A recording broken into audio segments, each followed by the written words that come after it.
The security monitors showed $847 million disappearing into digital darkness, and the only person who knew how to stop it had just been escorted out of the building in disgrace. Olivia Bennett thought firing the sleeping engineer was her first decisive move as CEO.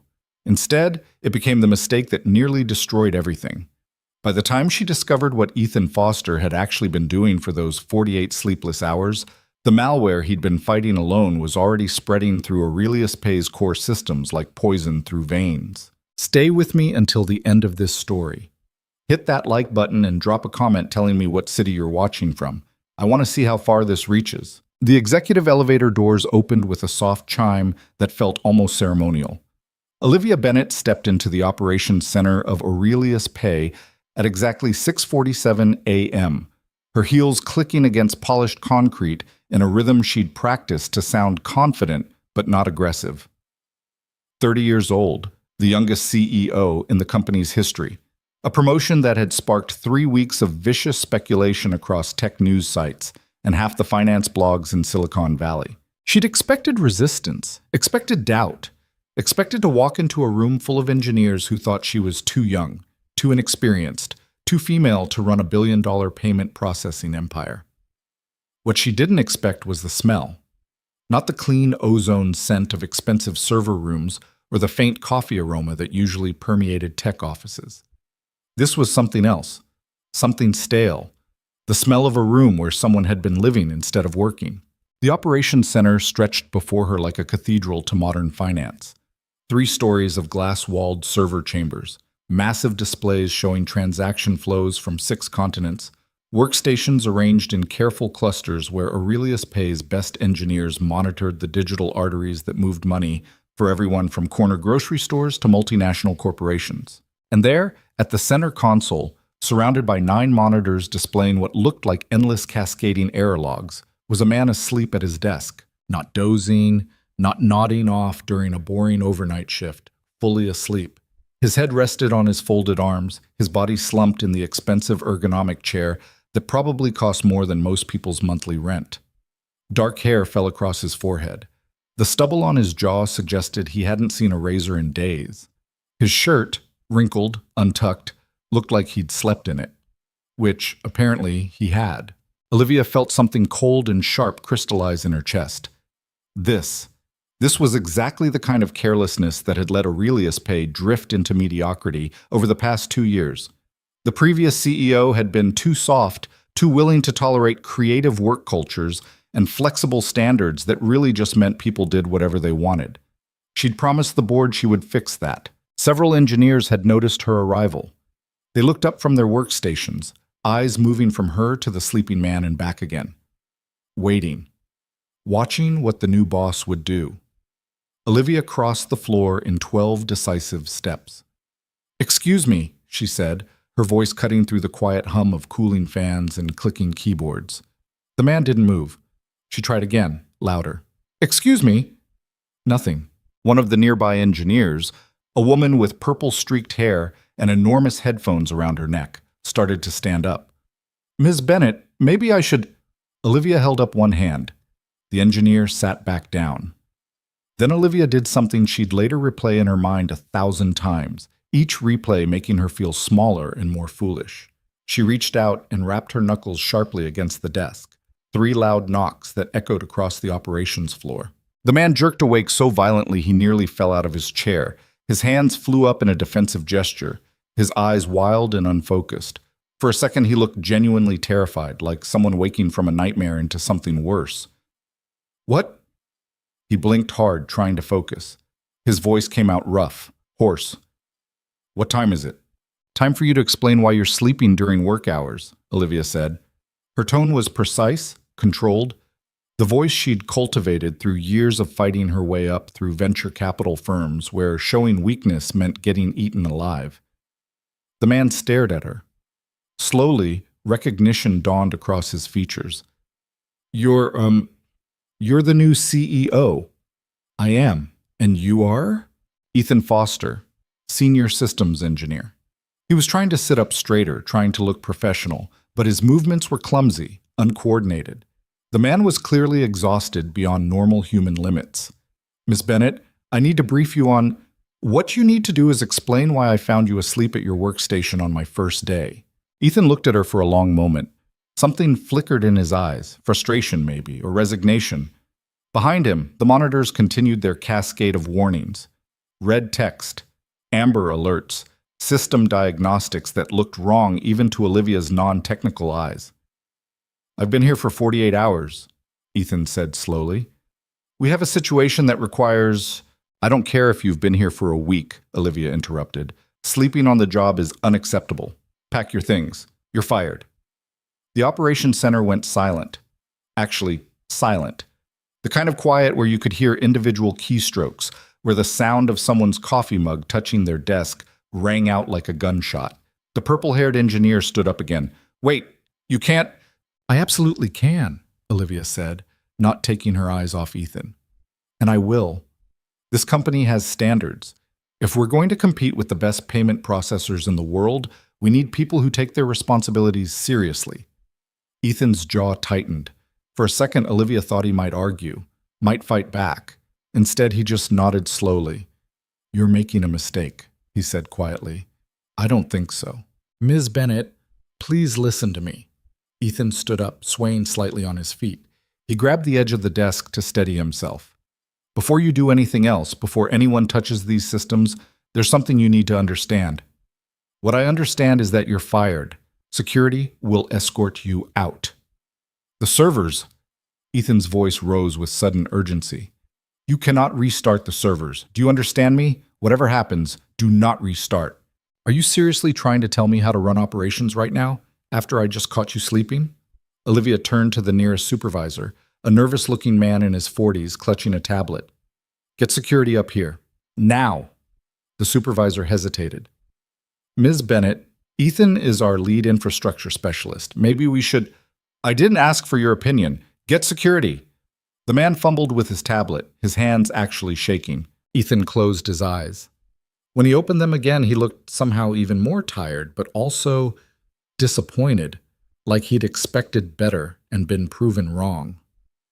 Okay, he said softly. Okay, I understand. He reached into his pocket with slow, deliberate movements and pulled out his employee badge, looked at it for a second, then set it gently on the desk beside his keyboard. The purple-haired engineer stepped forward. Ethan, don't. This is insane. Tell her... It's fine, Maya. Ethan managed a weak smile. It's fine. It's not fine. You've been protecting this entire company for 2 days straight. Tell her what's happening. But Ethan was already gathering his things. A worn messenger bag, a jacket that had been draped over the back of his chair. He moved like someone in a dream, or maybe like someone too exhausted to care anymore. Security arrived, 2 men in dark uniforms who looked uncomfortable with the situation. Olivia gestured toward Ethan. Escort him out of the building. Make sure he returns any company property.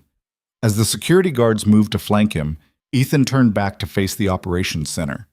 The engineers who'd been watching in stunned silence. The monitors still cascading their warnings.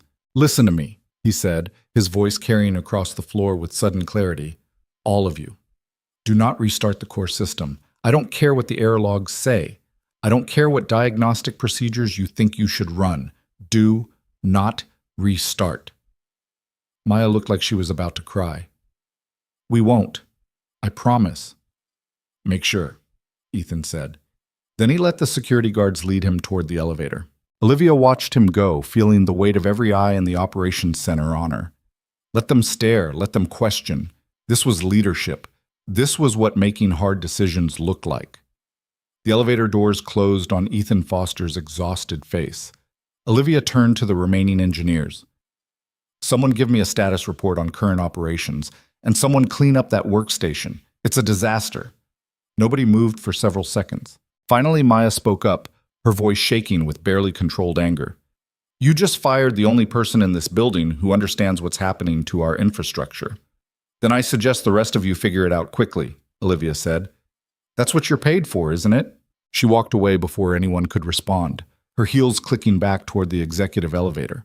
Behind her, she heard furious, whispered conversations starting up, heard Maya's voice rising in anger before someone hushed her.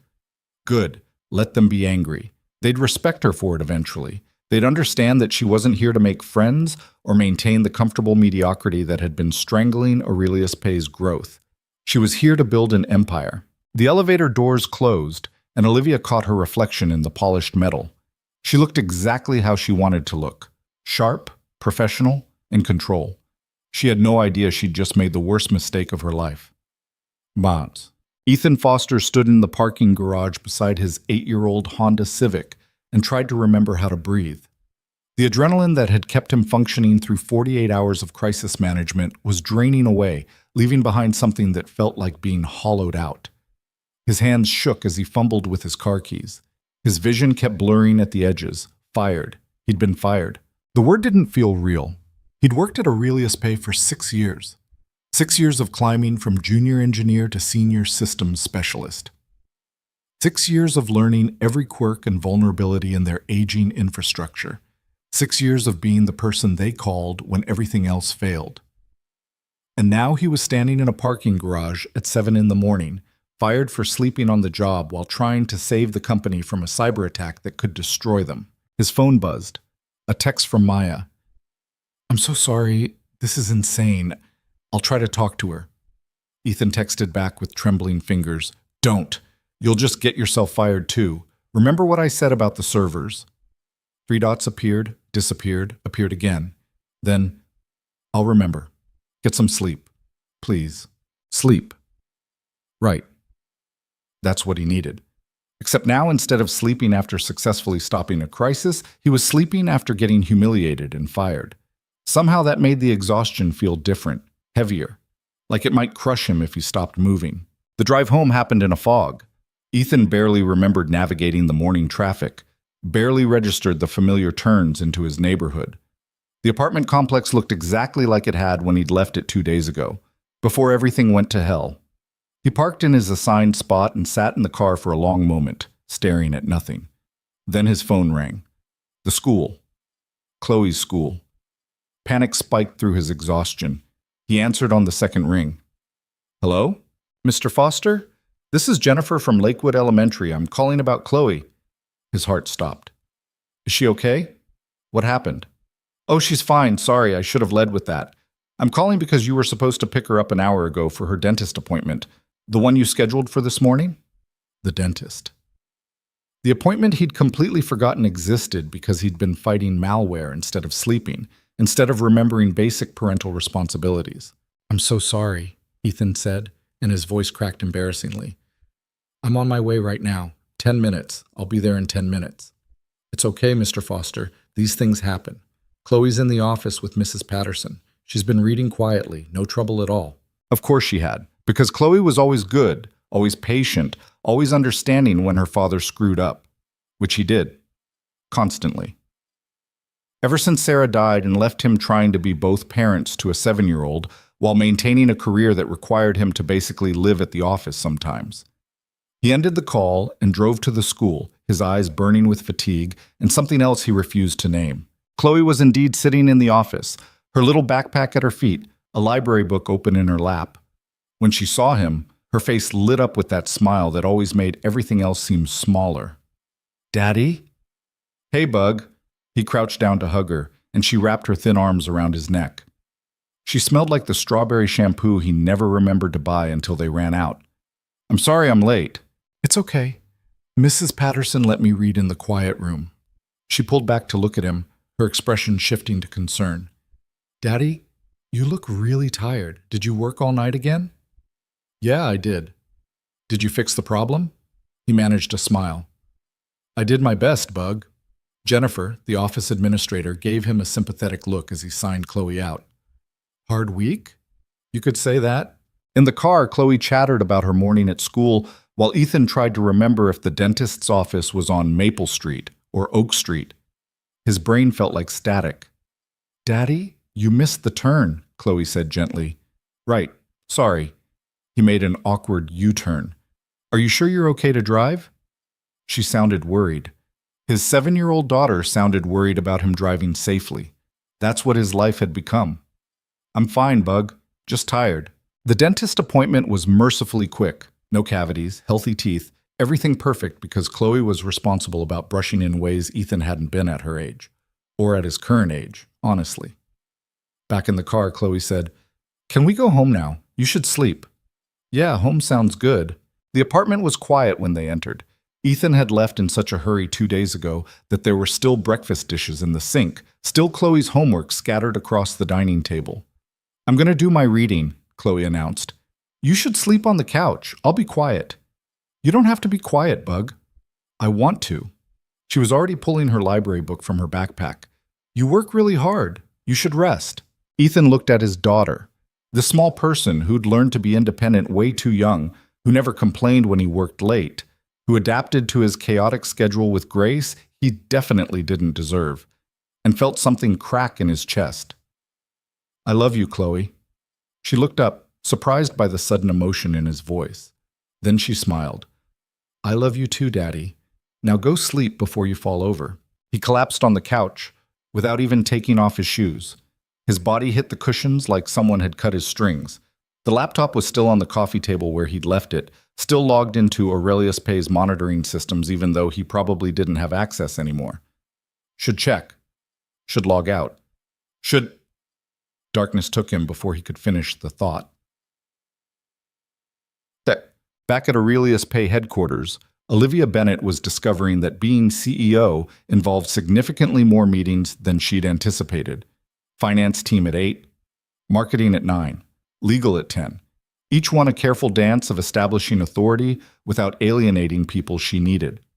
Each one a test of whether she could actually do this job, or if the board had made a terrible mistake promoting her. By 11:30, she was starting to feel confident again. The finance meeting had gone well. Marketing had some interesting ideas for expanding their small business outreach. Legal was always tedious, but she'd handled it. She was reviewing quarterly projections when her assistant knocked on the door. "Ms. Bennett, the operations supervisor needs to speak with you. He says it's urgent." The nervous man from this morning, Olivia still hadn't learned his name, practically fell through the doorway. His tablet was clutched to his chest like a shield. "We have a problem," he said. Olivia gestured to the chair across from her desk. "Sit. Explain." "Transaction processing is slowing down. We're seeing unusual latency across multiple corridors. The engineering team thinks it might be a routing issue, but how unusual? Delays of 15 to 20 seconds on transactions that should process in 2 to 3. Olivia frowned. That didn't sound catastrophic. "What's the normal variance?" "Normally, we don't see variance at all. 2 to 3 seconds is 2 to 3 seconds. Always." "So what's causing it?" The supervisor looked miserable. "We don't know. The diagnostic systems aren't showing any obvious failures. Everything appears to be functioning normally, but the delays keep building." "Building? As in getting worse?" "Yes. They started about an hour ago. We're up to 25 seconds now on some transactions." Olivia pulled up the operations dashboard on her computer. The displays showed normal system health across the board, green lights everywhere. "If everything looks normal, why are we seeing delays?"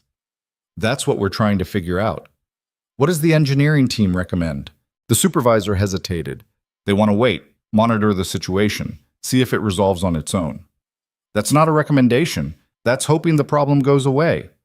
"I know, but without knowing what's causing it, what about standard troubleshooting procedures? What would we normally do in this situation?" Another hesitation, longer this time. "Normally, we would restart the affected servers during a low-volume window, flush the transaction queues, reset the routing tables." "Then do that." "Ms. Bennett, the engineer you fired this morning specifically told us not to restart the servers." Olivia leaned back in her chair. "The engineer I fired was asleep at his desk.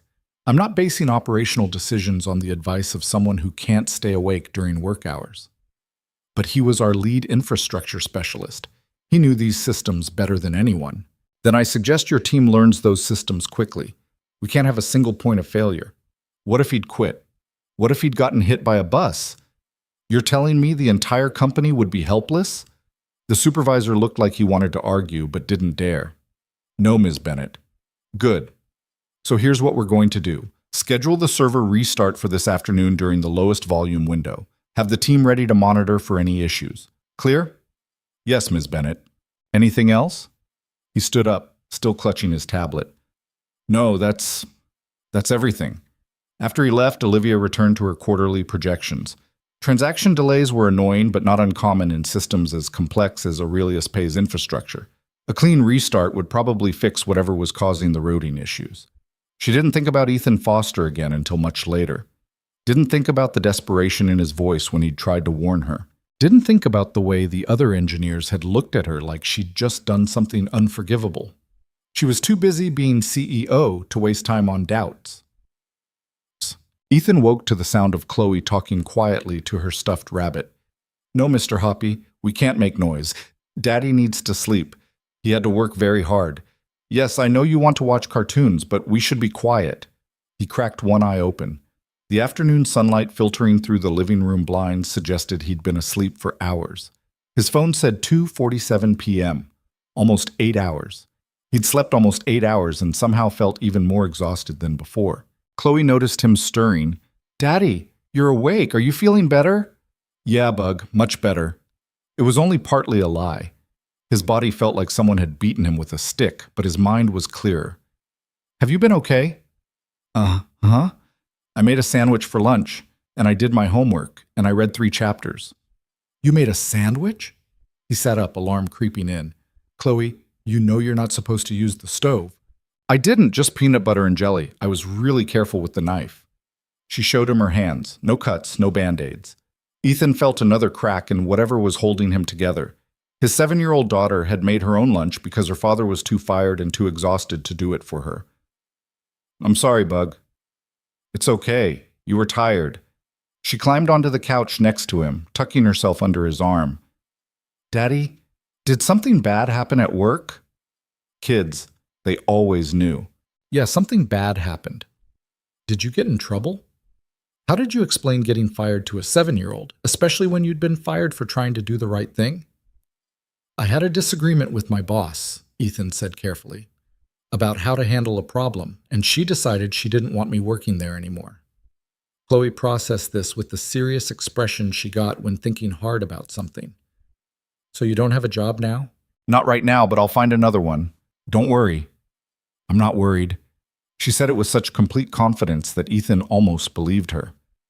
"You're really smart. Anyone would want you to work for them." He kissed the top of her head. "Thanks, Bug." They sat together in the quiet apartment, the afternoon sun making patterns on the carpet. Ethan's laptop was still on the coffee table, still logged into the monitoring systems. He should log out, should accept that he wasn't part of Aurelius Pay anymore. Instead, he found himself checking the status displays. Everything looked normal. Too normal. The transaction delays should have resolved by now.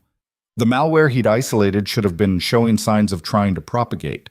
But all the indicators were green. All the metrics were within normal ranges, which meant one of two things. Either the threat had miraculously resolved itself, or his phone buzzed. A text from Maya. "They're restarting the servers in 15 minutes. Ethan's blood went cold. He called her immediately. She answered on the first ring. "Tell me you're joking," he said. "I wish I was. New CEO ordered it. Said we can't base operational decisions on advice from fired employees." "Maya, you have to stop them. You understand what will happen if—" "I tried. I told them what you said. I showed them your documentation. They don't care. She doesn't care." Ethan stood up so fast he nearly knocked Chloe off the couch. "Who's running the restart procedure?" "Chen from infrastructure and his team." "Put Chen on the phone." "Ethan, you're not authorized to—" "Put him on the phone, Maya, please." A rustling sound, muffled voices. Then Chen's cautious voice. "Foster?" "Chen, listen to me very carefully. You cannot restart those servers. The transaction delays are not a routing issue. They're the malware trying to distribute itself across the backup systems. If you restart during distribution, you'll activate the payload across the entire network simultaneously. The diagnostics show normal operation, because I modified the diagnostics to hide the malware signature. That was part of the isolation protocol. Chen, I worked on this for 2 days straight. I documented everything. Did you even read my notes?" A pause. "Some of them. But Ms. Bennett was pretty clear, I don't care what she said. She doesn't understand what's happening. If you trigger that restart, you're going to corrupt every transaction queue in the system. Millions of dollars will get trapped in routing loops. Corporate transfers will disappear. You'll have customer funds just vanishing into the infrastructure. And the malware will be distributed across every backup server, every failover system. You'll go from one infection point to hundreds. Chen sounded uncertain now. I should probably check with, there's no time. The restart is scheduled in 10 minutes. 15 minutes. Chen, please. I'm begging you. Just delay the restart. Give me time to come back and explain. You can't come back. You were fired. Security has your badge flagged. Ethan wanted to scream. Wanted to reach through the phone and shake some sense into everyone at that company. Instead, he forced himself to stay calm. Then you need to make this decision. You've worked with me for 4 years. You know I don't bullshit about security. Have I ever been wrong about infrastructure threats? Another pause. Longer this time. No. So trust me now. Delay the restart. Tell them the systems need additional diagnostics. Tell them whatever you need to tell them, but do not restart those servers. If I refuse a direct order from the CEO on my first day with her in charge, you'll keep the company from collapsing. And if I'm wrong, if this is all paranoid nonsense from a fired employee, then you can restart tomorrow and I'll look like an idiot. But if I'm right and you restart anyway, there won't be a company left to fire you from. Silence on the other end of the line. Ethan could hear his own heartbeat thundering in his ears. Finally, Chen said, I'll delay it 24 hours. But Foster, if you're wrong about this, I'm not wrong. Check my documentation folder. I left detailed analysis of the malware signature, the distribution pattern, everything. It's all there. Okay, I'll look at it. Thank you. He ended the call and realized he was shaking. Chloe was staring at him with worried eyes. Daddy, what's wrong? Nothing, Bug. Just work stuff. But you don't work there anymore. No, I don't. He sat back down, suddenly exhausted again. I really don't. The laptop was still showing normal system status. Green lights, healthy metrics, everything perfectly fine on the surface while poison spread through the infrastructure underneath. Ethan had bought them 24 hours. Maybe that would be enough time for Chen to read the documentation and understand the threat. Maybe the malware would reveal itself before anyone did something catastrophic. Maybe. He closed the laptop and pulled Chloe close. Want to watch a movie? He asked. Really? In the afternoon? Really, pick whatever you want. She scrambled for the remote with the kind of excitement that reminded him she was still just a little kid, despite how grown up she sometimes had to act. Within minutes, they were settled on the couch watching some animated thing about talking animals. Ethan tried to focus on the movie, tried to focus on his daughter's laughter, tried not to think about the company slowly dying from a threat only he fully understood. Tried not to think about the CEO who'd fired him without listening. Tried not to think about what would happen when the 24 hours ran out. The movie ended just after 5 o'clock. Chloe had fallen asleep against Ethan's side somewhere around the halfway point, her breathing soft and even. Mr. Hoppy clutched against her chest. Ethan sat very still, afraid to move and wake her, staring at nothing while his mind ran through disaster scenarios. His phone buzzed. A text from Chen. Read your documentation. Holy shit. Calling emergency meeting with senior engineers will keep you updated. At least someone was listening now. At least someone had bothered to actually look at the analysis he'd spent 2 days compiling while fighting exhaustion and trying to contain a threat that should have required an entire team. Another buzz. Maya this time. Chen just called everyone into conference room. New CEO is pissed. This is getting ugly. Ethan could imagine it. Olivia Bennett, barely 8 hours into her reign, being told that her first major operational decision might destroy the company. He almost felt sorry for her. Almost. His phone rang. Unknown number. He answered quietly, trying not to wake Chloe. Hello? Mr. Foster, this is James Chen. I'm here with the senior engineering team and we need your help. I'm on speakerphone, aren't I? Yes. Look, I read your documentation, we all did, and if you're right about this malware architecture, I am right. Then we have a serious problem. The transaction delays have increased to 42 seconds average. Some queues are hitting over a minute, and we're starting to see data inconsistencies in the routing tables. Ethan closed his eyes. It's spreading faster than I thought. The delay in containment gave it time to replicate across more nodes. A new voice came on the line. Maya, we need you to walk us through the isolation protocol.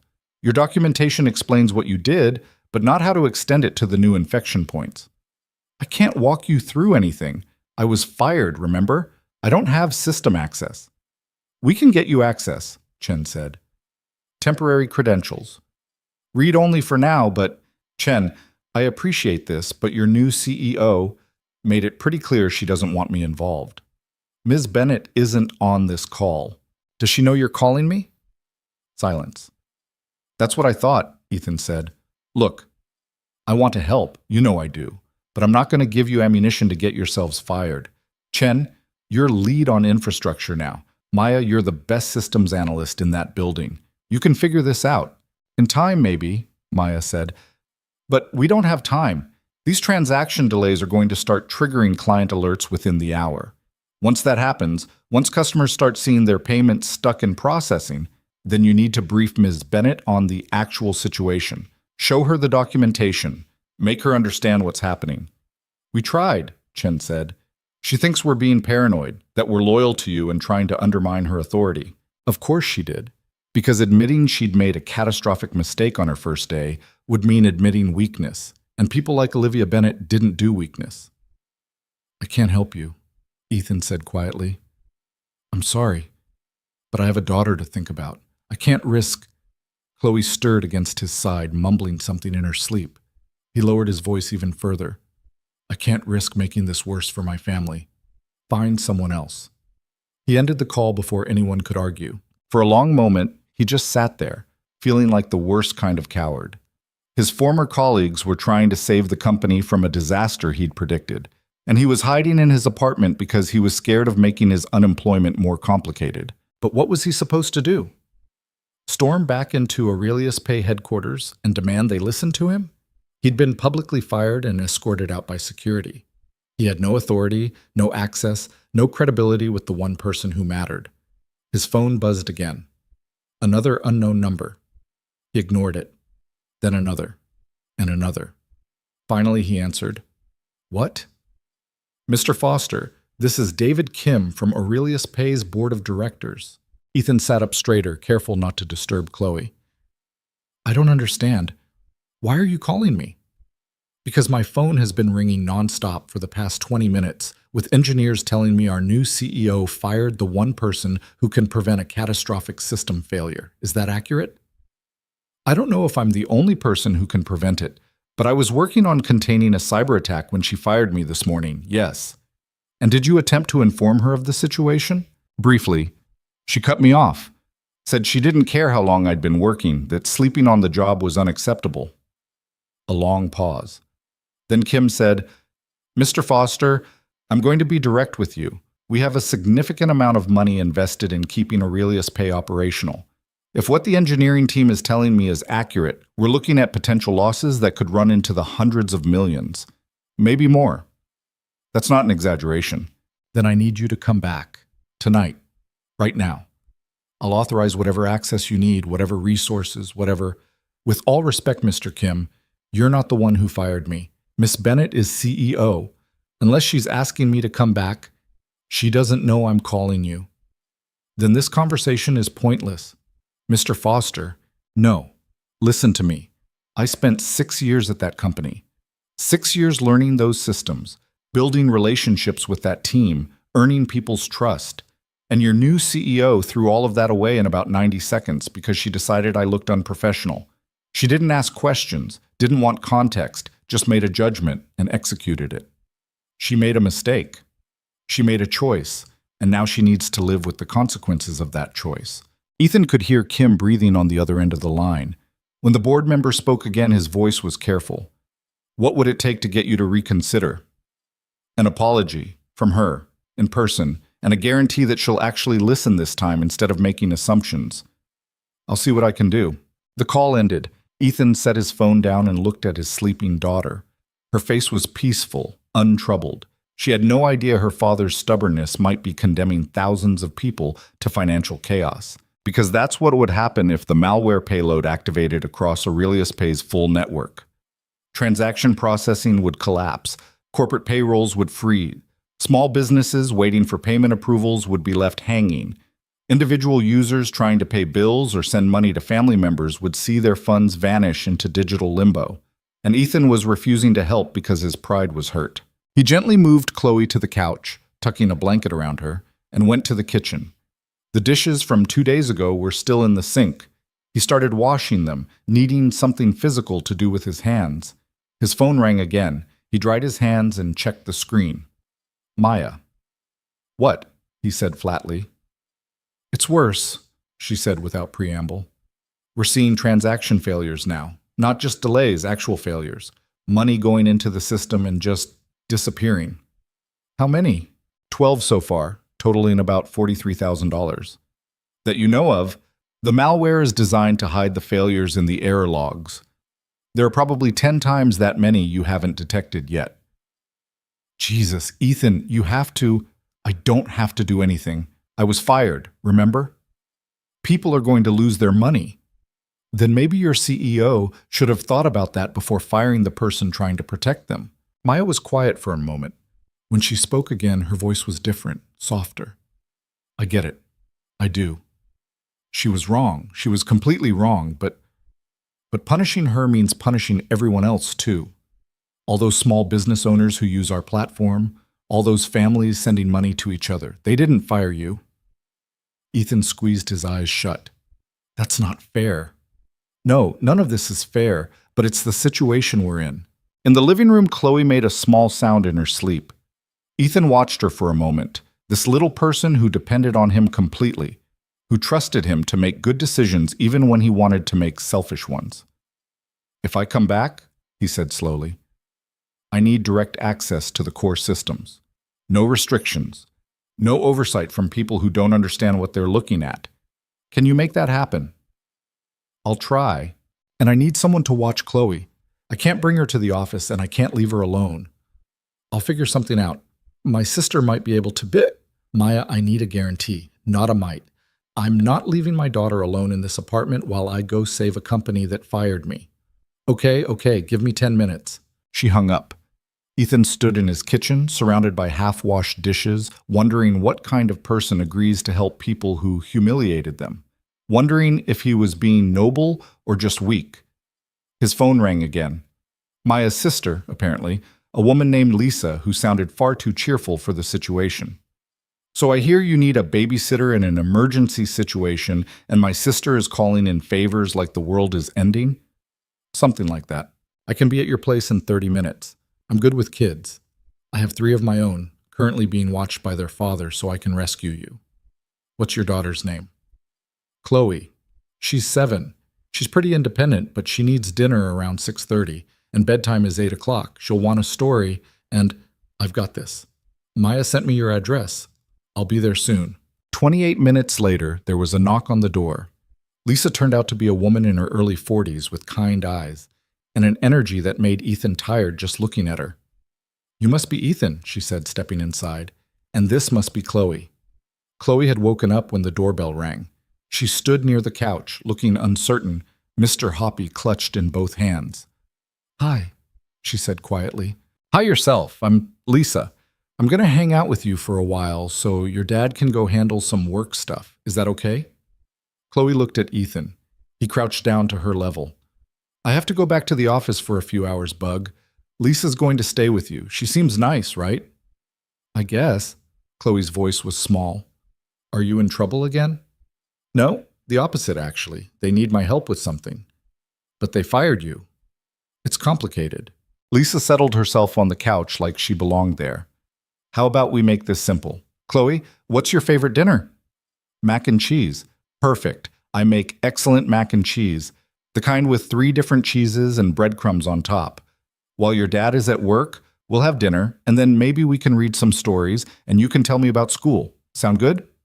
Chloe considered this. Then she nodded. Ethan kissed the top of her head. "I'll be back as soon as I can. Be good for Lisa." "I'm always good." "I know you are, Bug."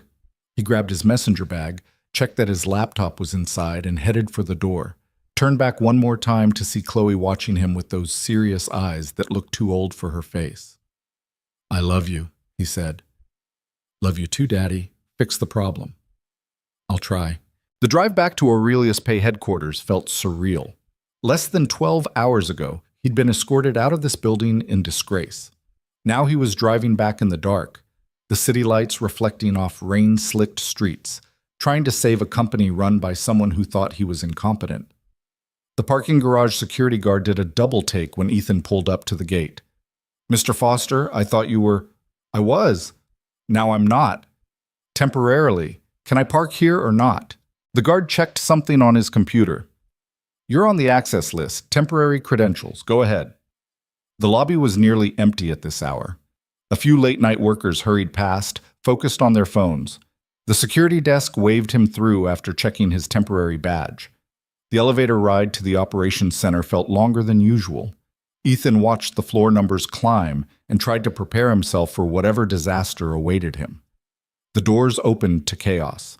Not the organized, purposeful chaos of a well-run operations center. This was panic barely contained. Engineers clustered around monitors, voices raised in argument. Alarm indicators flashed across half the displays. And in the center of it all stood Olivia Bennett, her professional composure cracking at the edges. "I don't care what the diagnostic says," she was saying to Chen. "Find the source of the failures and fix it." "We're trying, but without understanding the attack vector, Apuki. Then figure out the attack vector." Maya spotted Ethan first. Relief flooded her face. Thank God. Every head turned. The operations center went quiet. Olivia stared at him like he was a ghost. "What are you doing here?" "Your board member called me," Ethan said. "Said you needed help. I didn't authorize—" She stopped, visibly collecting herself. "Mr. Kim had no right to contact you without my approval. And yet here I am." Ethan set his messenger bag on an empty desk. "So do you want my help or not?" "I want an explanation of what's happening to my systems. Your systems are being destroyed by malware that I spent 2 days trying to contain before you fired me. The transaction delays are the infection spreading. The failures are the payload beginning to activate. And if we don't stop it in the next few hours, you're going to have a complete network collapse that will cost this company everything." Olivia's jaw tightened. If this malware was such a serious threat, why didn't you inform someone in authority? "I tried to inform you. You were too busy firing me to listen." The engineers were watching this exchange like spectators at a boxing match. Ethan could see Maya trying very hard not to smile. "Fine," Olivia said. "You're here now. Fix it." "Not that simple. I need full system access. I need the team to follow my instructions without question, and I need you to not interfere." "Excuse me?" "You heard me. You don't understand these systems. You don't understand the threat. Every time you make a decision based on what seems logical to you, you make things worse. So either you let me work, or I walk out of here and you can watch everything burn." For a long moment, Olivia looked like she might explode. Her hands clenched at her sides. Her face flushed with barely controlled anger. Then very quietly she said, "Do what you need to do." She turned and walked toward the executive elevator without another word. The second the elevator doors closed, the tension in the operations center dropped by half. "Okay," Ethan said, turning to the team. "Someone show me current system status. I need to see exactly how far the infection has spread since this morning." Chen pulled up diagnostic displays across the main monitors. The spread was worse than Ethan had feared. What had been contained to 47 nodes this morning was now distributed across over 200. The malware had found weak points in his isolation protocol and exploited them. "Jesus," Maya breathed. "How do we even begin to—" "We start with the source nodes," Ethan said. "The original infection points. They're still broadcasting the distribution signal. If we can shut those down, we stop new infections. Then we work backwards, cleaning the existing compromised nodes one by one." "That could take days," Chen said. "Then we better work fast." For the next 3 hours, Ethan lived in the code. His fingers flew across keyboards, pulling up system logs, tracing infection pathways, building countermeasures on the fly. The team worked around him, following his instructions with the kind of trust that came from seeing someone who genuinely knew what they were doing. Maya brought him coffee at some point. He drank it without tasting it. Chen asked questions about specific routing protocols. Ethan answered while simultaneously debugging a corrupted transaction queue. Around 10 o'clock, one of the junior engineers said, "I've got a cluster of failures in the European processing corridor. 38 transactions just vanished." "Route them through the backup authentication server," Ethan said without looking up. "The malware hasn't reached that node yet. You'll have to manually verify each transaction, but at least you'll have the data." On it. By 11, they'd managed to shut down 16 of the original source nodes. The infection rate had slowed from exponential to linear. Not good, but better. By midnight, Ethan's eyes were burning and his back hurt from hunching over keyboards. But they were making progress. Real progress. "We're going to make it," Maya said. She sounded surprised. "Don't jinx it," Ethan muttered. That's when all the monitors went red. Every single display in the operations center flashed critical alerts simultaneously. Transaction processing spiked to impossible levels. System load jumped from 70% to 98% in seconds. "What the hell?" Chen was frantically checking diagnostics. "It's like every dormant payload just activated at once." Ethan's blood went cold. No. Someone rebooted the authentication servers. "We didn't touch the authentication servers." "Then who?" The answer came from across the operations center. One of the overnight supervisors, a man Ethan vaguely recognized but didn't know by name, looked up from his workstation with growing horror on his face. "I got an automated maintenance alert," he said. "Said the authentication servers needed a routine restart. It was scheduled, so I approved it." "You approved a restart?" Ethan was already moving, pulling up the automation logs. "Those servers were supposed to be locked down. Who scheduled?" The answer appeared on his screen. A maintenance job scheduled at 6:47 a.m. that morning. Right when Olivia Bennett had been walking through the operations center for the first time. Right when the malware had been waiting for someone to create exactly this kind of opening. "It wasn't a maintenance job," Ethan said. "It was the malware. It's been sitting in the automation system all morning waiting for someone to approve it." The operations center erupted into panic. Engineers started shouting updates about failures cascading across the network. Transaction queues were corrupting faster than they could be isolated. Customer funds were disappearing into routing loops by the thousands. Ethan stood in the middle of the chaos and watched everything he'd spent the past 12 hours trying to prevent happen in real time. Chen appeared at his shoulder. "Tell us what to do." "I don't know." The admission hurt. This is what I was trying to avoid. Once the payload distributes across the authentication network, there's no way to contain it. We'd need to shut down the entire system. So, shut it down. If we shut down the entire system, we lose every transaction currently in progress. Millions of dollars. Maybe tens of millions. And we have no guarantee we can bring it back online safely. But if we don't shut it down, we lose everything anyway, just slower. Maya had joined them. There has to be another option. There isn't. Ethan was still staring at the monitors, at the red alerts multiplying across every display. The malware was designed with this exact scenario in mind. Multiple attack vectors, multiple payloads, distributed activation. Whoever built this knew exactly how our infrastructure works. An inside job? Chen asked. Maybe. Or someone who used to work here. Or someone who studied our systems long enough to understand the vulnerabilities. Ethan shook his head. Doesn't matter now. What matters is stopping the damage. How? Ethan pulled up the core system controls. His hands hovered over the keyboard. The shutdown command would require authorization from 3 senior engineers and 1 executive. He had the engineering credentials, but for the executive authorization, the elevator doors opened. Olivia Bennett stepped out, her professional mask back in place. "Status report," she said. Every engineer turned to look at her. Nobody spoke. Finally, Ethan said, "We're looking at catastrophic system failure. Every transaction in our network is at risk. We need to shut down the entire platform, now." "For how long?" "I don't know. Hours, maybe days." "Absolutely not. We process over $2 billion in transactions every 24 hours.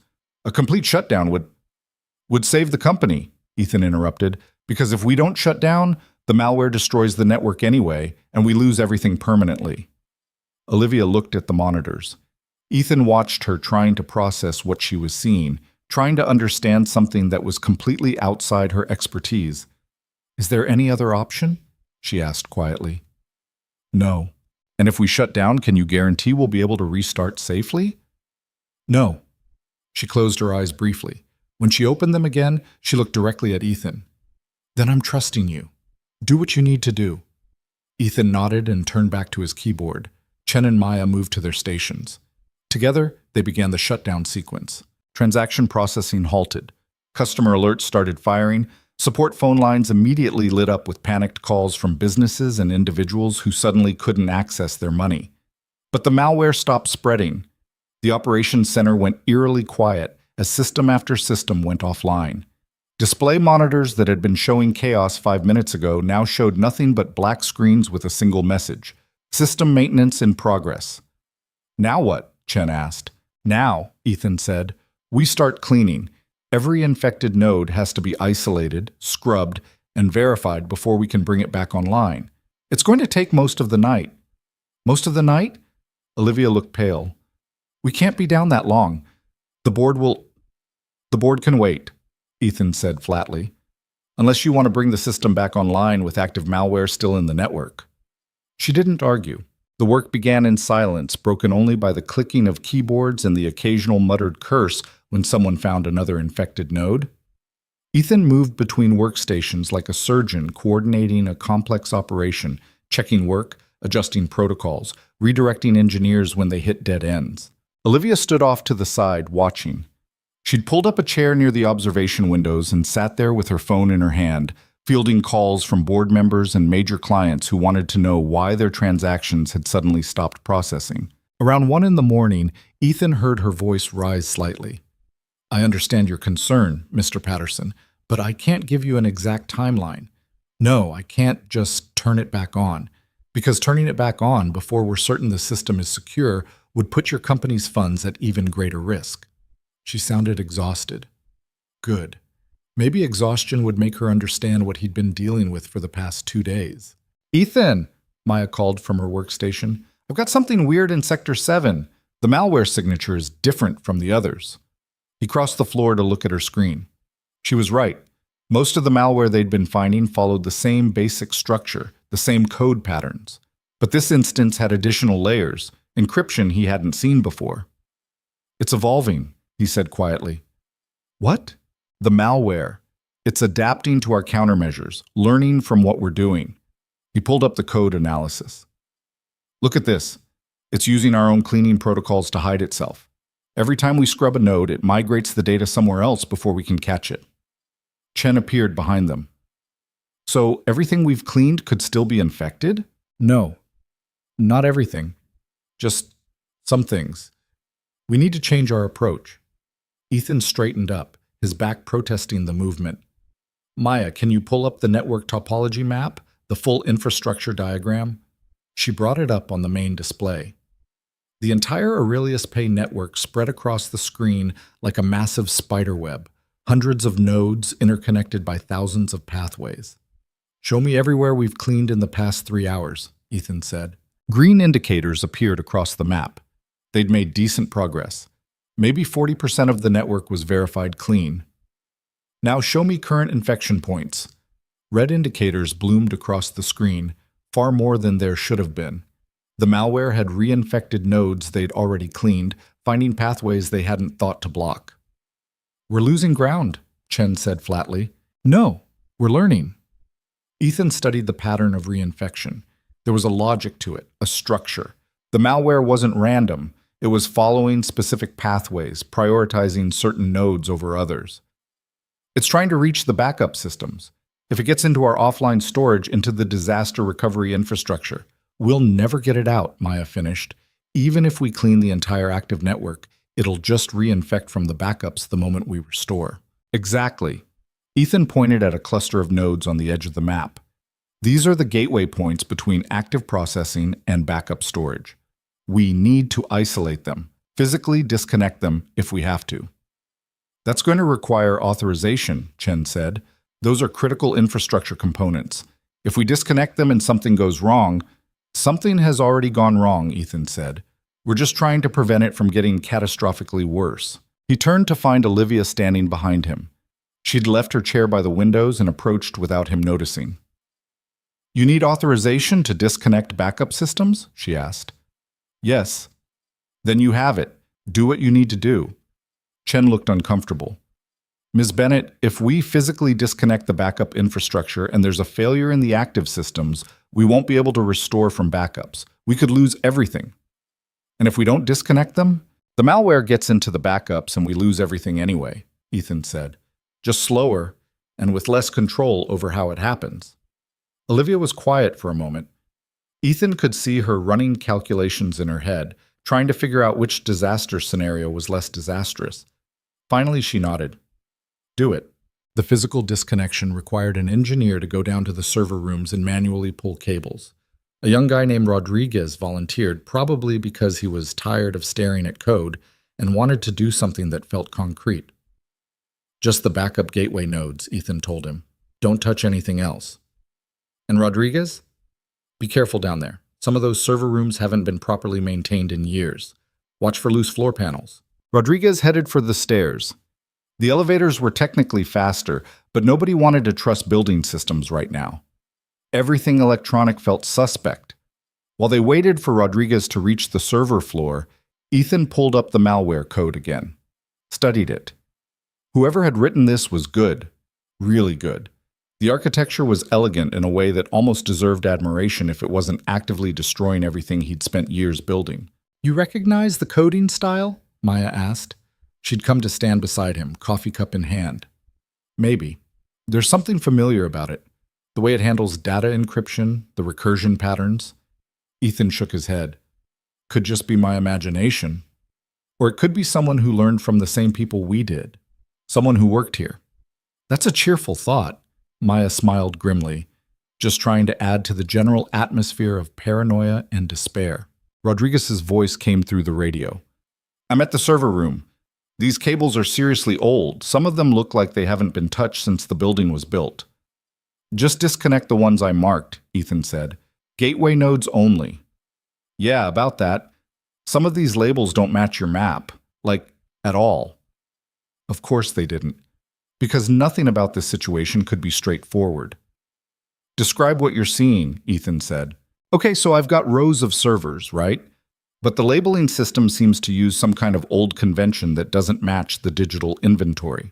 I've got things labeled like Core Processing Alpha, but nothing called Gateway Node 7, which is what your map says should be here. Ethan pulled up the historical infrastructure documentation, scrolled back through years of updates and modifications. Okay.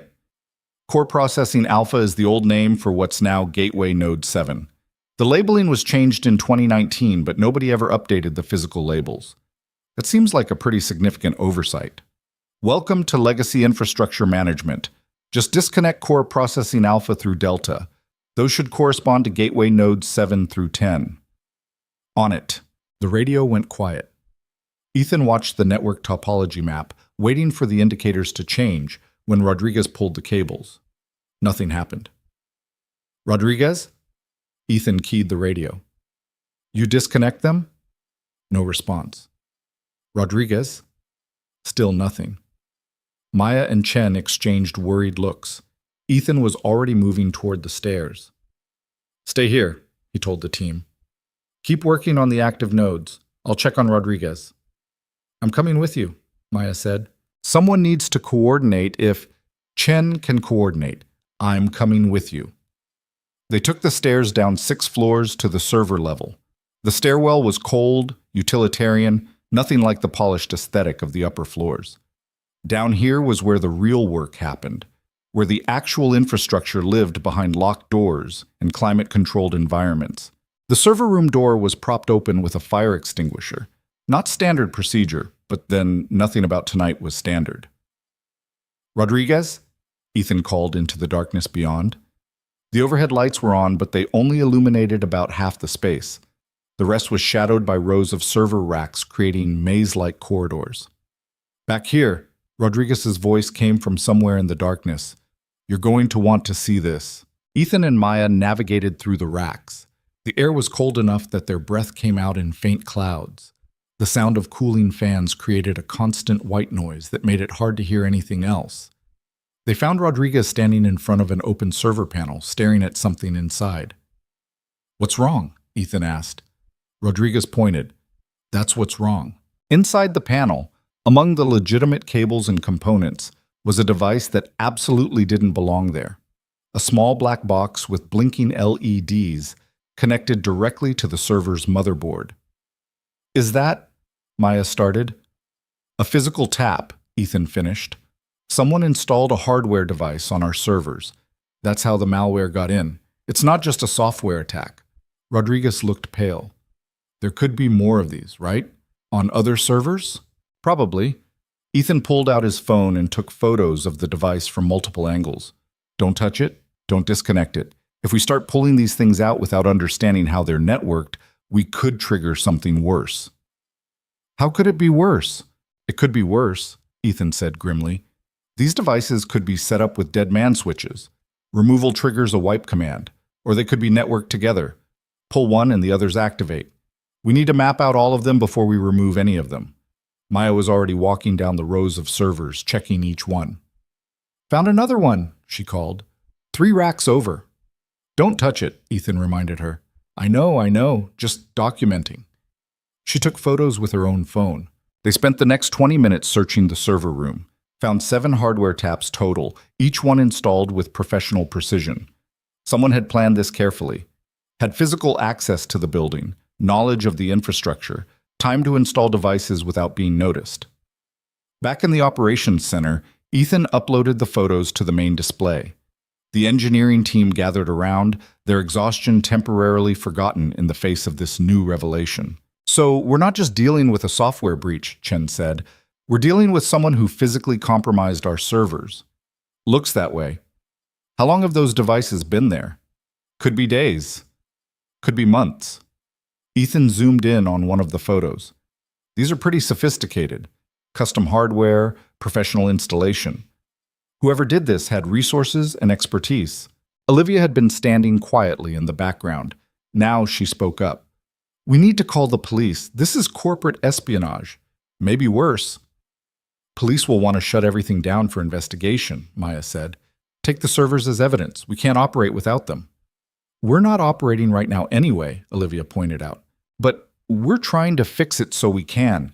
If the police take our servers, we're done. The company shuts down. Everyone loses their jobs. All our clients lose access to their funds. Olivia's expression suggested she hadn't thought about it that way.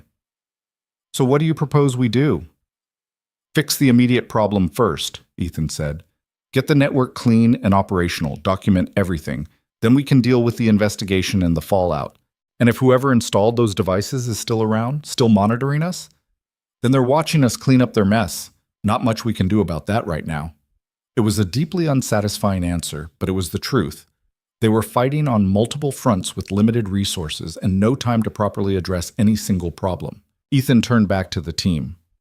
Okay, new priority. We need to understand how these hardware taps are communicating with the malware.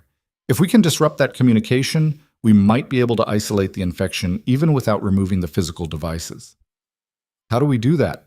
Rodriguez asked. We trace the signal. These things have to be transmitting data somehow, either through the network itself or through some kind of external connection. Ethan pulled up network traffic analysis tools. Maya, can you set up packet capture on the gateway nodes? Focus on any traffic that looks suspicious. Unknown protocols, encrypted channels, anything that doesn't match our standard operations. On it. The next hour was spent diving deep into network traffic data. Thousands of connections, millions of packets, all of it flowing through Aurelius Pay's infrastructure in patterns that should have been familiar but now felt threatening. Around 3 a.m, Maya found it. There, she said, highlighting a series of packets on her screen. See this pattern? Data packets going to an external IP address that's not on any of our authorized lists. They're small, sent at irregular intervals. Could be status updates from the hardware taps. Ethan studied the traffic. Can you trace the IP? Already tried. It's bouncing through multiple proxies. Professional obfuscation. Okay. Can we block the traffic? We can try. Might trigger defensive protocols in the malware if it detects we're interfering with its command and control. Or it might blind whoever's running this operation. Make it harder for them to adapt their attack. Chen looked skeptical. That's a big gamble. Everything we're doing tonight is a gamble, Tess, Ethan said. At least this one has a chance of paying off. Block the traffic, Maya. She implemented the firewall rules. For several seconds, nothing happened. Then the monitors showing infection spread started updating. The red indicators weren't multiplying as fast, weren't adapting as quickly to their cleaning efforts. It's working, Rodriguez said. The infection rate is slowing. Don't celebrate yet, Ethan warned. Whoever's behind this will notice eventually. They'll find another way in. But for now, they had an advantage. A small one, but something. The team worked with renewed energy, scrubbing infected nodes while the malware was partially blind. By 4 in the morning, they'd cleaned 60% of the network. By 5, 75%. Ethan's phone buzzed. A text from Lisa, Maya's sister. Chloe is fine. Fed her breakfast and she's watching morning cartoons. Says she's not worried about you because you always fix things. The text made his chest tight. His 7-year-old daughter had more faith in him than he had in himself right now. He texted back, "Thank you. I'll be home soon, I hope." Another hour of work. More infected nodes cleaned. The malware was still adapting, still trying to spread, but without its command and control signals, it was operating on autopilot. Dangerous, but predictable. At 6:30, Chen straightened up from his workstation and announced, "That's the last one. Every node in the active network is clean." The operations center erupted in tired cheers. Engineers high-fived each other. Someone started crying from exhaustion and relief. Ethan didn't celebrate. He was staring at the network map, looking for patterns, looking for the thing they'd missed. "What's wrong?" Maya asked. "It was too easy." "Easy? We've been working for 8 hours straight." "I mean, the endgame was too easy. We blocked one communication channel and suddenly the malware became manageable? Whoever designed this system is too smart for that. They'd have backup plans. Maybe they didn't expect us to find the hardware taps. Or maybe finding the hardware taps was part of the plan." The operations center went quiet. Everyone was looking at Ethan now. "You think this is a distraction?" Olivia asked. She'd remained throughout the night, watching, occasionally fielding calls, but mostly staying out of the way. "I think it's suspicious that we found an obvious physical breach, blocked an obvious communication channel, and suddenly everything became solvable." Ethan pulled up the server room photos again. These devices were installed professionally, hidden but not too hidden. We found them because Rodriguez went down there, but we only went down there because we needed to physically disconnect the backup gateways. So maybe someone wanted us to disconnect those gateways, wanted us to isolate the backup systems. Maya's eyes widened. The backups. If we can't restore from backups because they're physically disconnected, then any data we lose is gone permanently, Ethan finished, and we haven't checked what data might have been corrupted before we shut everything down. Chen was already pulling up transaction logs. His fingers flew across the keyboard, running queries, checking data integrity. His face went pale. "No," he said quietly. "No, no, no." "What?" Olivia moved closer. "What did you find?" "Customer account balances. About 40,000 accounts. The data's been altered. Small changes, just a few cents here and there, but it's spread across the entire customer database." "When did it happen?" Ethan asked, though he already knew. "During the shutdown, while we were cleaning the infected nodes. The malware made one last push right before we cut off its communications. Changed account values in ways that wouldn't trigger immediate alerts, but would cause massive reconciliation problems when we try to restart." "How much money are we talking about?" Olivia's voice was steady, but Ethan could see her hands shaking. "Hard to say. Individual changes are small. But across 40,000 accounts, with compounding effects when we try to process new transactions, could be millions. Could be tens of millions." The operations center fell silent.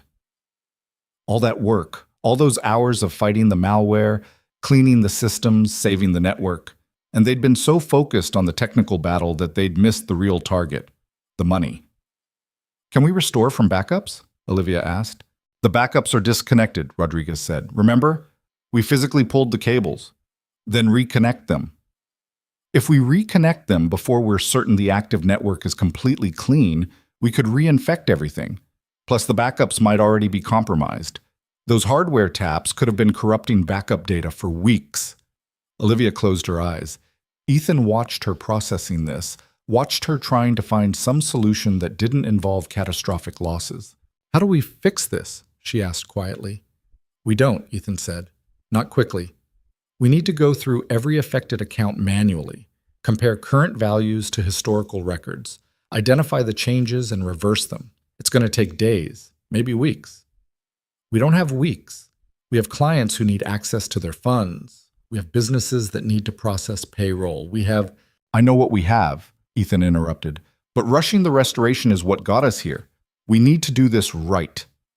Olivia looked at him for a long moment. Then she turned to address the entire operations center. "Everyone who's not critical to immediate restoration operations goes home," she said. "Get some sleep. Be back here in 8 hours. We're going to need everyone fresh for what comes next." The exhausted engineers didn't need to be told twice. They started gathering their things, saving their work, preparing to leave. Maya approached Ethan. "You should go home too. You've been working longer than anyone. Someone needs to coordinate the account reconciliation. Chen can coordinate. You need sleep. You need to see your daughter." Ethan wanted to argue, wanted to stay and keep fighting, but Maya was right. He'd been running on adrenaline and coffee for so long he could barely think straight anymore. "Okay," he said. 8 hours, then I'm back." He gathered his messenger bag, checked that his laptop was inside, and headed for the elevator. Olivia was still in the operations center, talking on her phone to what sounded like another board member. She looked small suddenly, young, like someone who'd bitten off more than she could chew and was just now realizing how badly she was choking. Ethan almost felt sorry for her.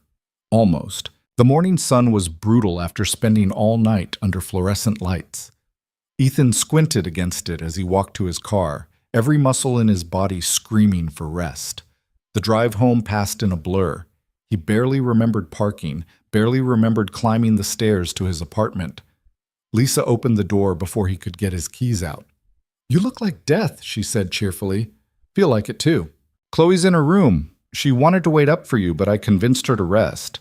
Told her you'd wake her up when you got home. Thank you for everything.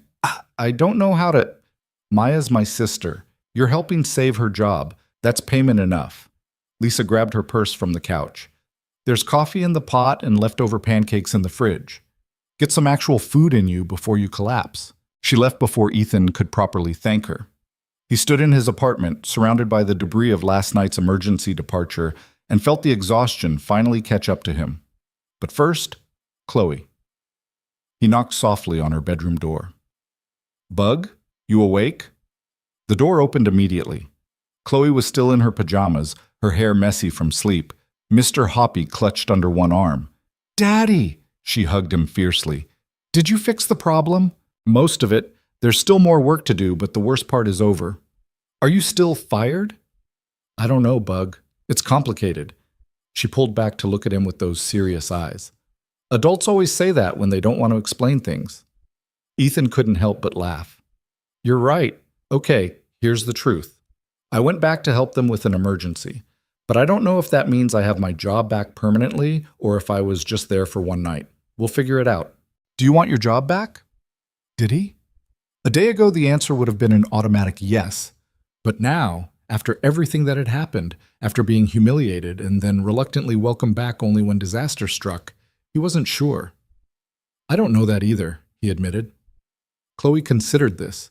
Then she said, "Lisa made really good pancakes. You should eat some and then sleep. Things always make more sense after sleeping." "When did you get so wise?" "I've always been wise.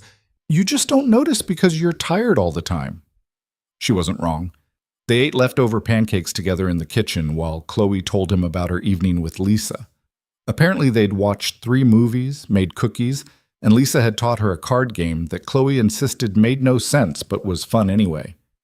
"She said I could call her if I ever need help again," Chloe said. "Is that okay?" "That's more than okay, Bug." After breakfast, Ethan managed to shower and change into clean clothes before his body completely gave out.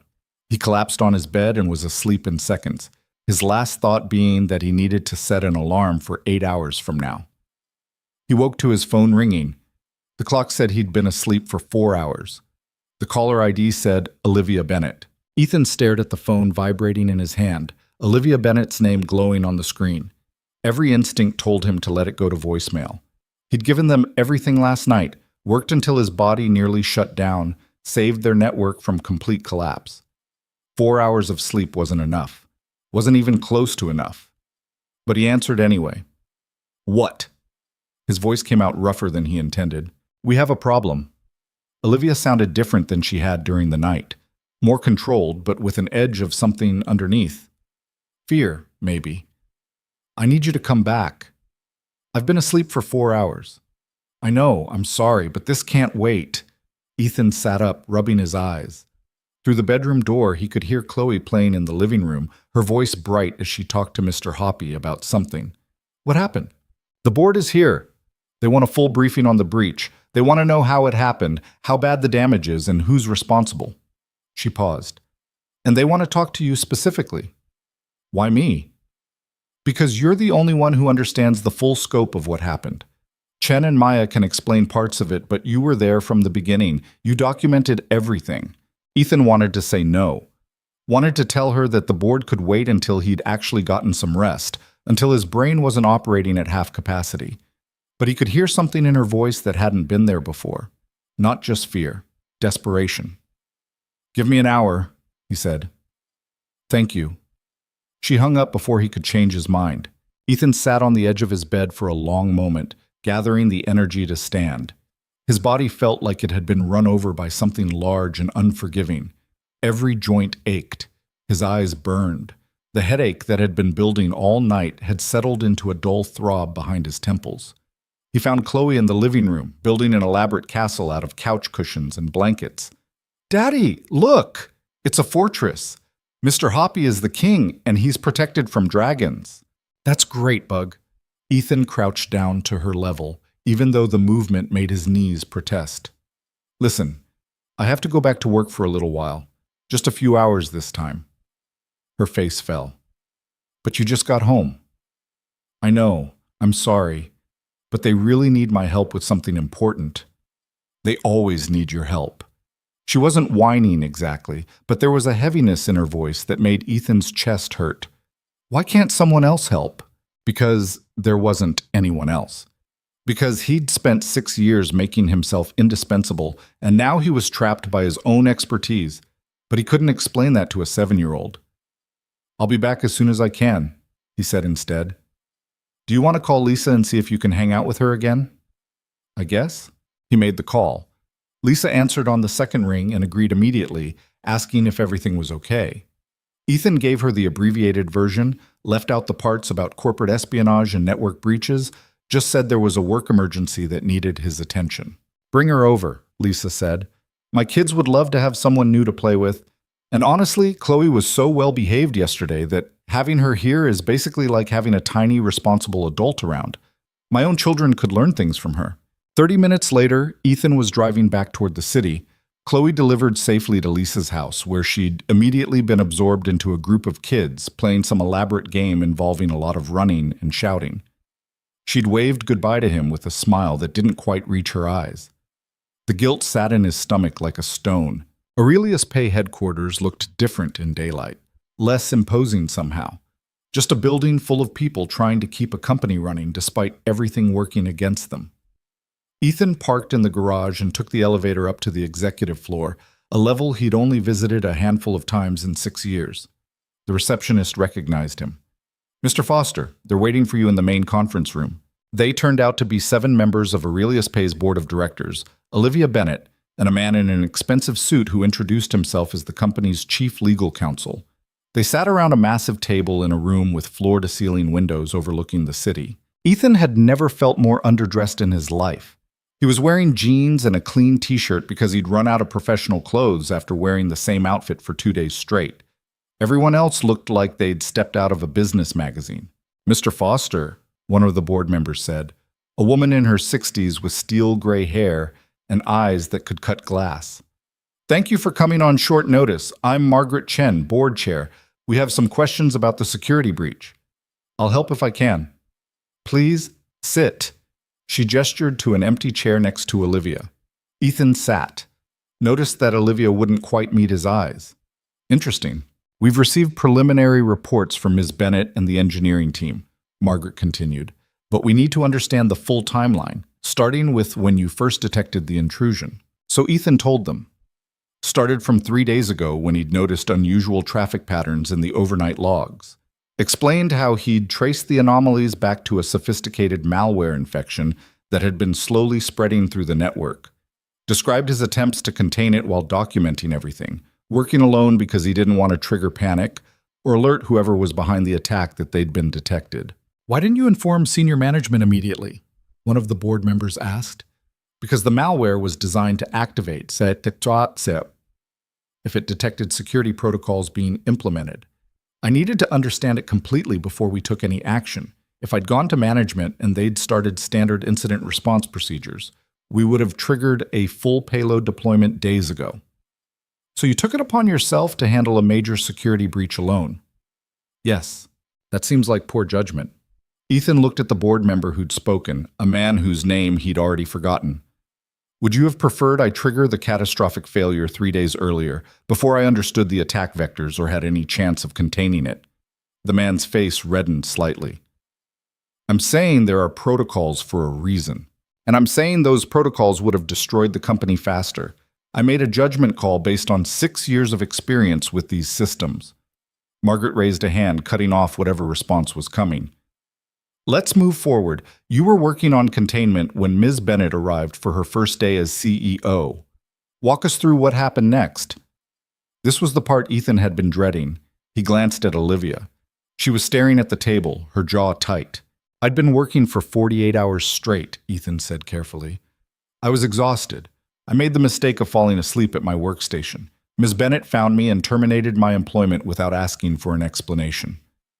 "Did you attempt to explain the situation?" "I tried. She cut me off. Said she didn't care how long I'd been working, that sleeping on the job was unacceptable." "And you didn't push back? Didn't insist she listen?" "I was being escorted out by security," Ethan said flatly. "There wasn't a lot of opportunity for discussion." The room went quiet.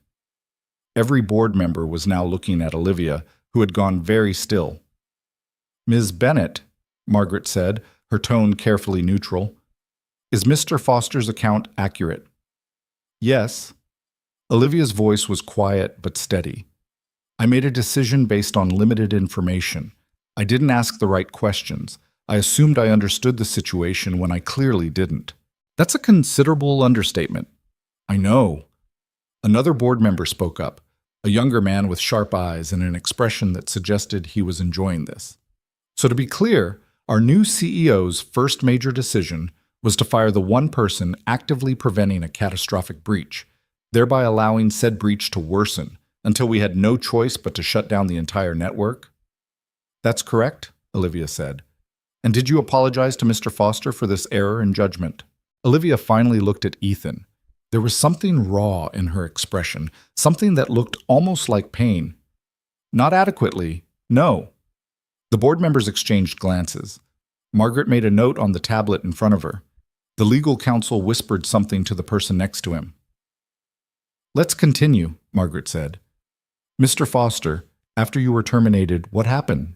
Ethan explained the phone calls from Chen and Maya, the board member who'd contacted him, his initial refusal to help and eventual agreement to return, the discovery of the hardware taps in the server room, the battle to clean the infected nodes while the malware adapted and evolved. He pulled up his phone and showed them the photos of the physical devices, explained how sophisticated they were, how professionally installed, how whoever did this had to have had physical access to the building for an extended period. "Do we know who's responsible?" Margaret asked. "Not yet. But these devices are custom built, expensive. Whoever funded this operation had significant resources. Corporate espionage? Possibly. Or a state actor. Or a particularly well-funded criminal organization." Ethan set his phone down. "The malware signature doesn't match anything in the public databases. This was built specifically for our infrastructure." "Which suggests inside knowledge," the legal counsel said. "Yes." "Current or former employee?" "Most likely, or someone who had access to our system documentation. The attack was too precise to be from an outsider working blind." The implications hung in the air. Someone they'd trusted, someone who'd walked these halls, had betrayed them, had tried to destroy the company from the inside. Margaret turned to Olivia. What's the current status of our systems? The active network is clean, Olivia said, but we identified significant data corruption in customer account balances. We're working on manual reconciliation, but it's going to take time. How much time? Days at minimum, possibly longer. And the financial impact? Olivia hesitated, looked at Ethan like she was hoping he'd answer instead. He didn't. We won't know the full extent until the reconciliation is complete, she said finally. But preliminary estimates suggest losses could be substantial, tens of millions potentially. The room erupted. Board members started talking over each other, voices rising in anger and alarm. The legal counsel was typing furiously on his laptop. Margaret had to call for order twice before everyone quieted down.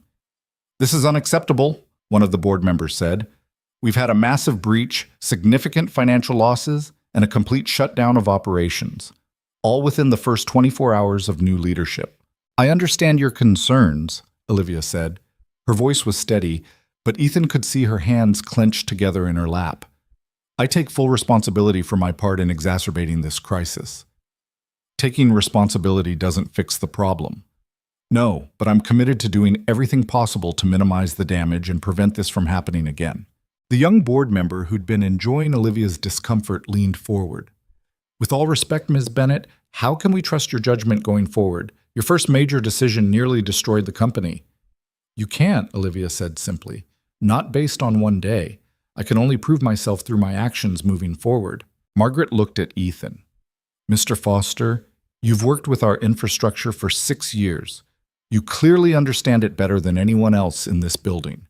What would you recommend we do to prevent this from happening again?" Ethan hadn't expected the question, hadn't expected to be asked for his opinion on anything beyond the technical details of the breach. "You need to invest in your infrastructure," he said. "Not just the software and hardware, but the people who maintain it. Your engineering team is understaffed and overworked. They're running critical systems on equipment that's years out of date. You've been so focused on quarterly growth that you've neglected the foundation everything else sits on. That's a significant financial investment, less significant than the losses you're facing now. And it's not just about money, it's about culture. The previous CEO encouraged a relaxed approach to protocol and oversight. People worked hard, but there wasn't enough structure, not enough verification. That's how someone was able to install physical devices on your servers without anyone noticing." Margaret made more notes. "What else? You need a complete security audit, third-party firm, no internal involvement. They need to examine everything: physical security, network security, employee vetting, access controls, all of it." "Agreed. Anything else?" Ethan looked at Olivia. She was watching him with an expression he couldn't quite read. "You need leadership that understands the difference between looking strong and being effective. Someone who asks questions before making decisions, who values expertise over appearances." The implication was clear. Several board members shifted uncomfortably. "Mr. Foster," Margaret said carefully, "are you suggesting we reconsider Ms. Bennett's position as CEO?" "I'm suggesting you evaluate whether her skills match what this company needs right now. She's clearly intelligent and driven, but intelligence without judgment is dangerous, and judgment requires the humility to admit when you don't know something." Olivia flinched like he'd hit her. Ethan felt a brief flash of satisfaction followed immediately by shame. She'd made a terrible mistake, yes, but publicly undermining her in front of the board was petty. Beneath him. Before he could say anything else, Olivia spoke up. "Mr. Foster is right. I made a catastrophic error in judgment. I prioritized my own assumptions over expert input. I let my desire to appear decisive override basic common sense." She turned to face the board directly. "I don't know if I'm the right person to lead this company. That's your decision to make. But I do know that if you give me another chance, I won't make the same mistake twice." The room went quiet. Everyone stared at Olivia like she'd just done something incomprehensible. Ethan realized why. Most executives would have made excuses, shifted blame, done anything except admit fault so directly. Margaret exchanged looks with the other board members. Some kind of silent communication passed between them. "We'll need to discuss this privately," Margaret said. "Mr. Foster, thank you for your time and your work these past 2 days. We'll be in touch regarding your employment status and compensation for the emergency response." I don't want compensation, Ethan said. I want my job back, with a guarantee that I'll have the resources to actually do it properly. That seems reasonable. We'll discuss it. Ethan stood to leave. As he reached the door, Olivia's voice stopped him. Mr. Foster, wait. He turned. She'd stood up from the table, ignoring the watching board members. Can I talk to you? Privately? The board members looked like they wanted to object. Margaret waved them off. Take 15 minutes. We need to caucus anyway. Olivia led Ethan out of the conference room and down the hall to a small office that appeared to be hers. It was barely decorated. A desk, a chair, a few boxes that suggested she hadn't finished moving in yet. She closed the door and turned to face him. For a long moment, neither of them spoke. I owe you an apology, she said finally. A real one, not the political version I gave the board. Okay, I was wrong to fire you. I was wrong to cut you off when you tried to explain. I was wrong to prioritize my ego over your expertise. She took a breath. I've spent my entire career in environments where showing weakness meant getting crushed. I learned to make quick decisions, to project confidence even when I wasn't sure, to never admit when I didn't know something, and that approach almost destroyed this company. Ethan leaned against the wall. He was too tired to stand without support. Why are you telling me this? Because you deserve to hear it, and because I need you to understand that I'm not going to make excuses or try to minimize what I did. She sat on the edge of her desk. You saved this company. You worked for days straight, got fired for your efforts, and then came back anyway to prevent a disaster I helped create. That's remarkable. I didn't come back for you, Ethan said. I came back because innocent people would have suffered if I didn't. I know, which somehow makes it worse. You helped people who didn't deserve your help. People always deserve help, even when they're idiots.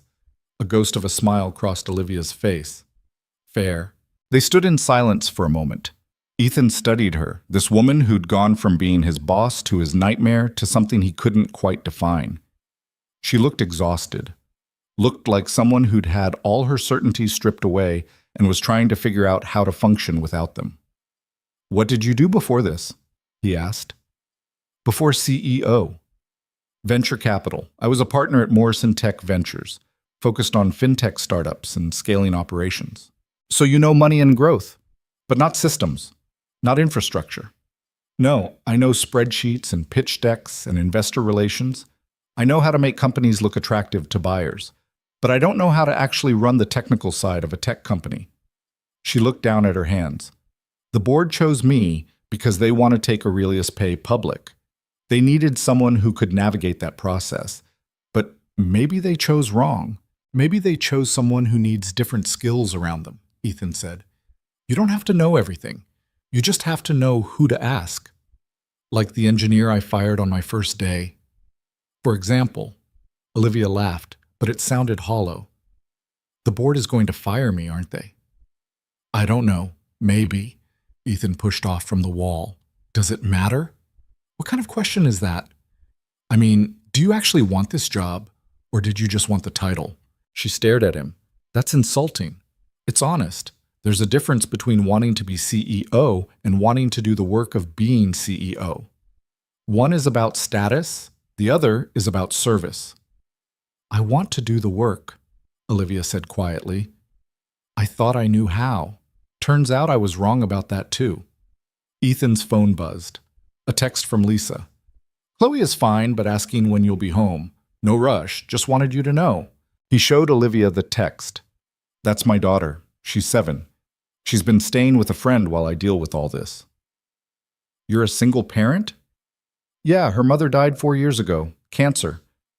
Olivia's expression shifted. I'm sorry. It's not your fault, but it's why I was working alone for 2 days straight. I can't just stay at the office indefinitely. I have responsibilities that matter more than this company. Of course. And it's why I fell asleep at my desk. Because I'd been awake for 48 hours trying to save your systems while making sure my daughter got to school and ate meals and didn't feel abandoned. Ethan heard his voice getting harder, felt the exhaustion and frustration of the past few days bubbling up. So when you found me asleep and decided I was lazy or incompetent or whatever judgment you made in those 90 seconds, you were wrong, not just about the situation, about me. I know, Olivia said. I know that now. Do you? Because knowing it in hindsight is easy. The hard part is remembering it the next time you have to make a snap judgment about someone, the next time an employee looks unprofessional or doesn't meet your standards or challenges your authority. Are you going to pause and ask questions? Or are you going to make another quick decision that destroys someone's life? Olivia didn't answer immediately. When she did, her voice was very quiet. I don't know. I want to say I'll do better, that I've learned my lesson, but I've been wrong about so much already that I'm not sure I trust my own judgment anymore. It was possibly the most honest thing Ethan had heard from an executive in 6 years. Then hire people you do trust, he said. Build a team that will tell you when you're wrong, who won't just agree with you because you're the boss and actually listen when they talk. Like you. Like me. Like Maya. Like Chen. Like the purple-haired engineer whose name I can't remember but who is ready to fight you on my behalf. Sarah, Olivia said. Her name is Sarah, and she's already submitted her resignation. Said she doesn't want to work for someone who fires people without cause. Ethan hadn't known that, felt a surge of loyalty towards Sarah even though they'd barely interacted. Can you convince her to stay? I'm going to try.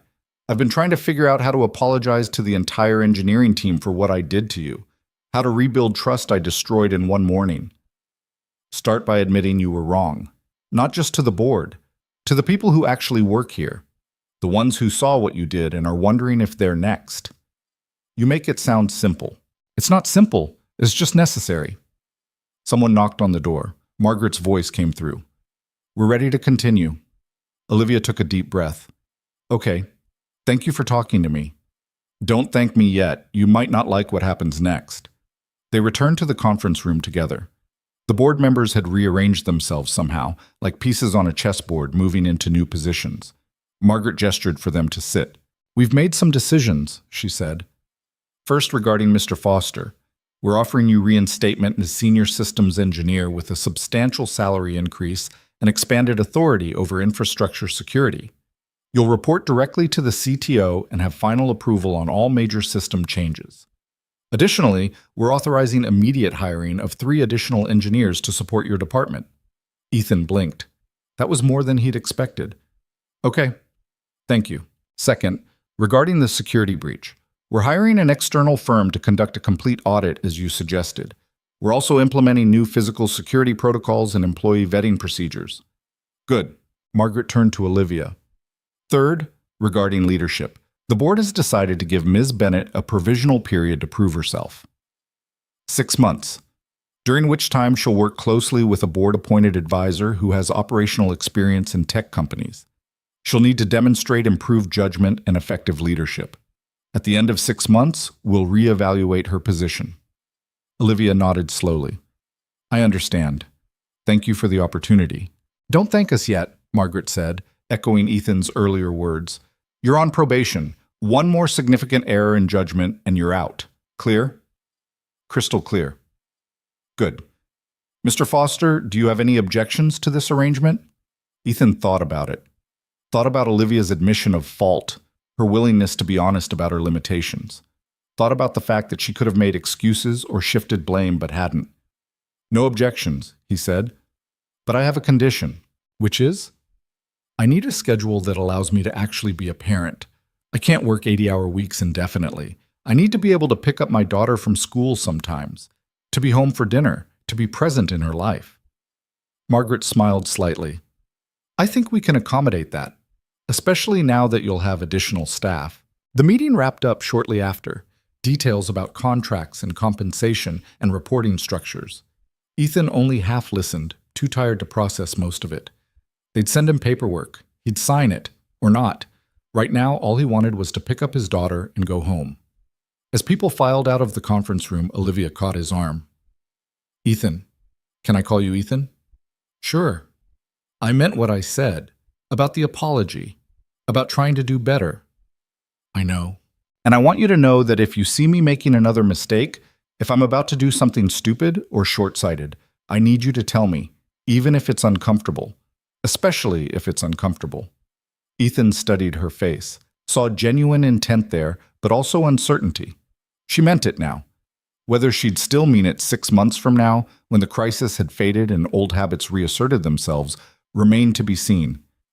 "I'll hold you to that," he said. "Please do." He left the building and drove to Lisa's house feeling strange, lighter somehow, despite the exhaustion. The crisis wasn't over.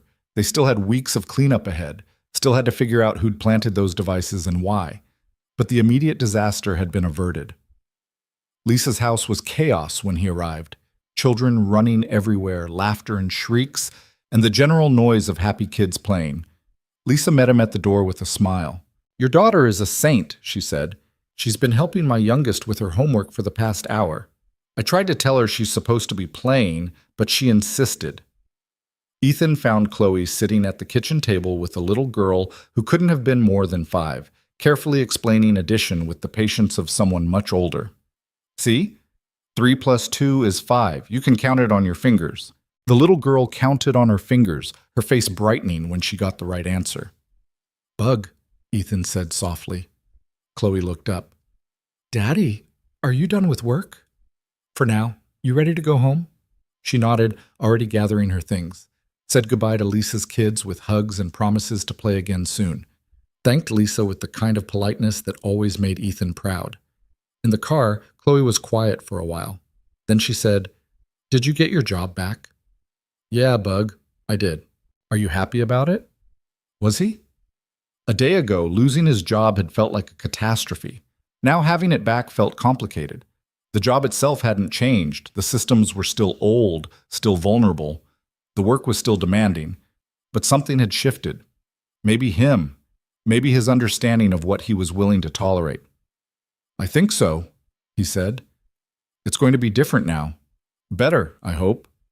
Because the boss lady learned she was wrong?" "Something like that." "Good. She should have listened to you in the first place." Ethan smiled. "Yes, she should have."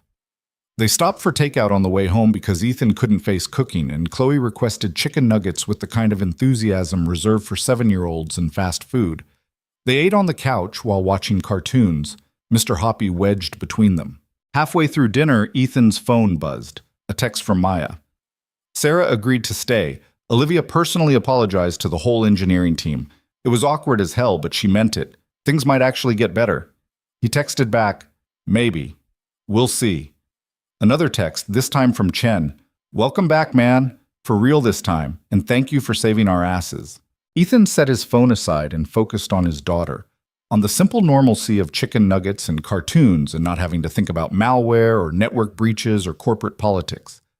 Later, after Chloe was in bed and the apartment was quiet, Ethan sat on the couch with his laptop, pulled up the documentation he'd created during those 2 desperate days of fighting the breach, started organizing it into a formal report for the security audit team. The work felt different now. Not like fighting alone in the dark against an enemy nobody else understood. More like building something, creating a foundation that might actually support the weight placed on it. His phone buzzed one more time.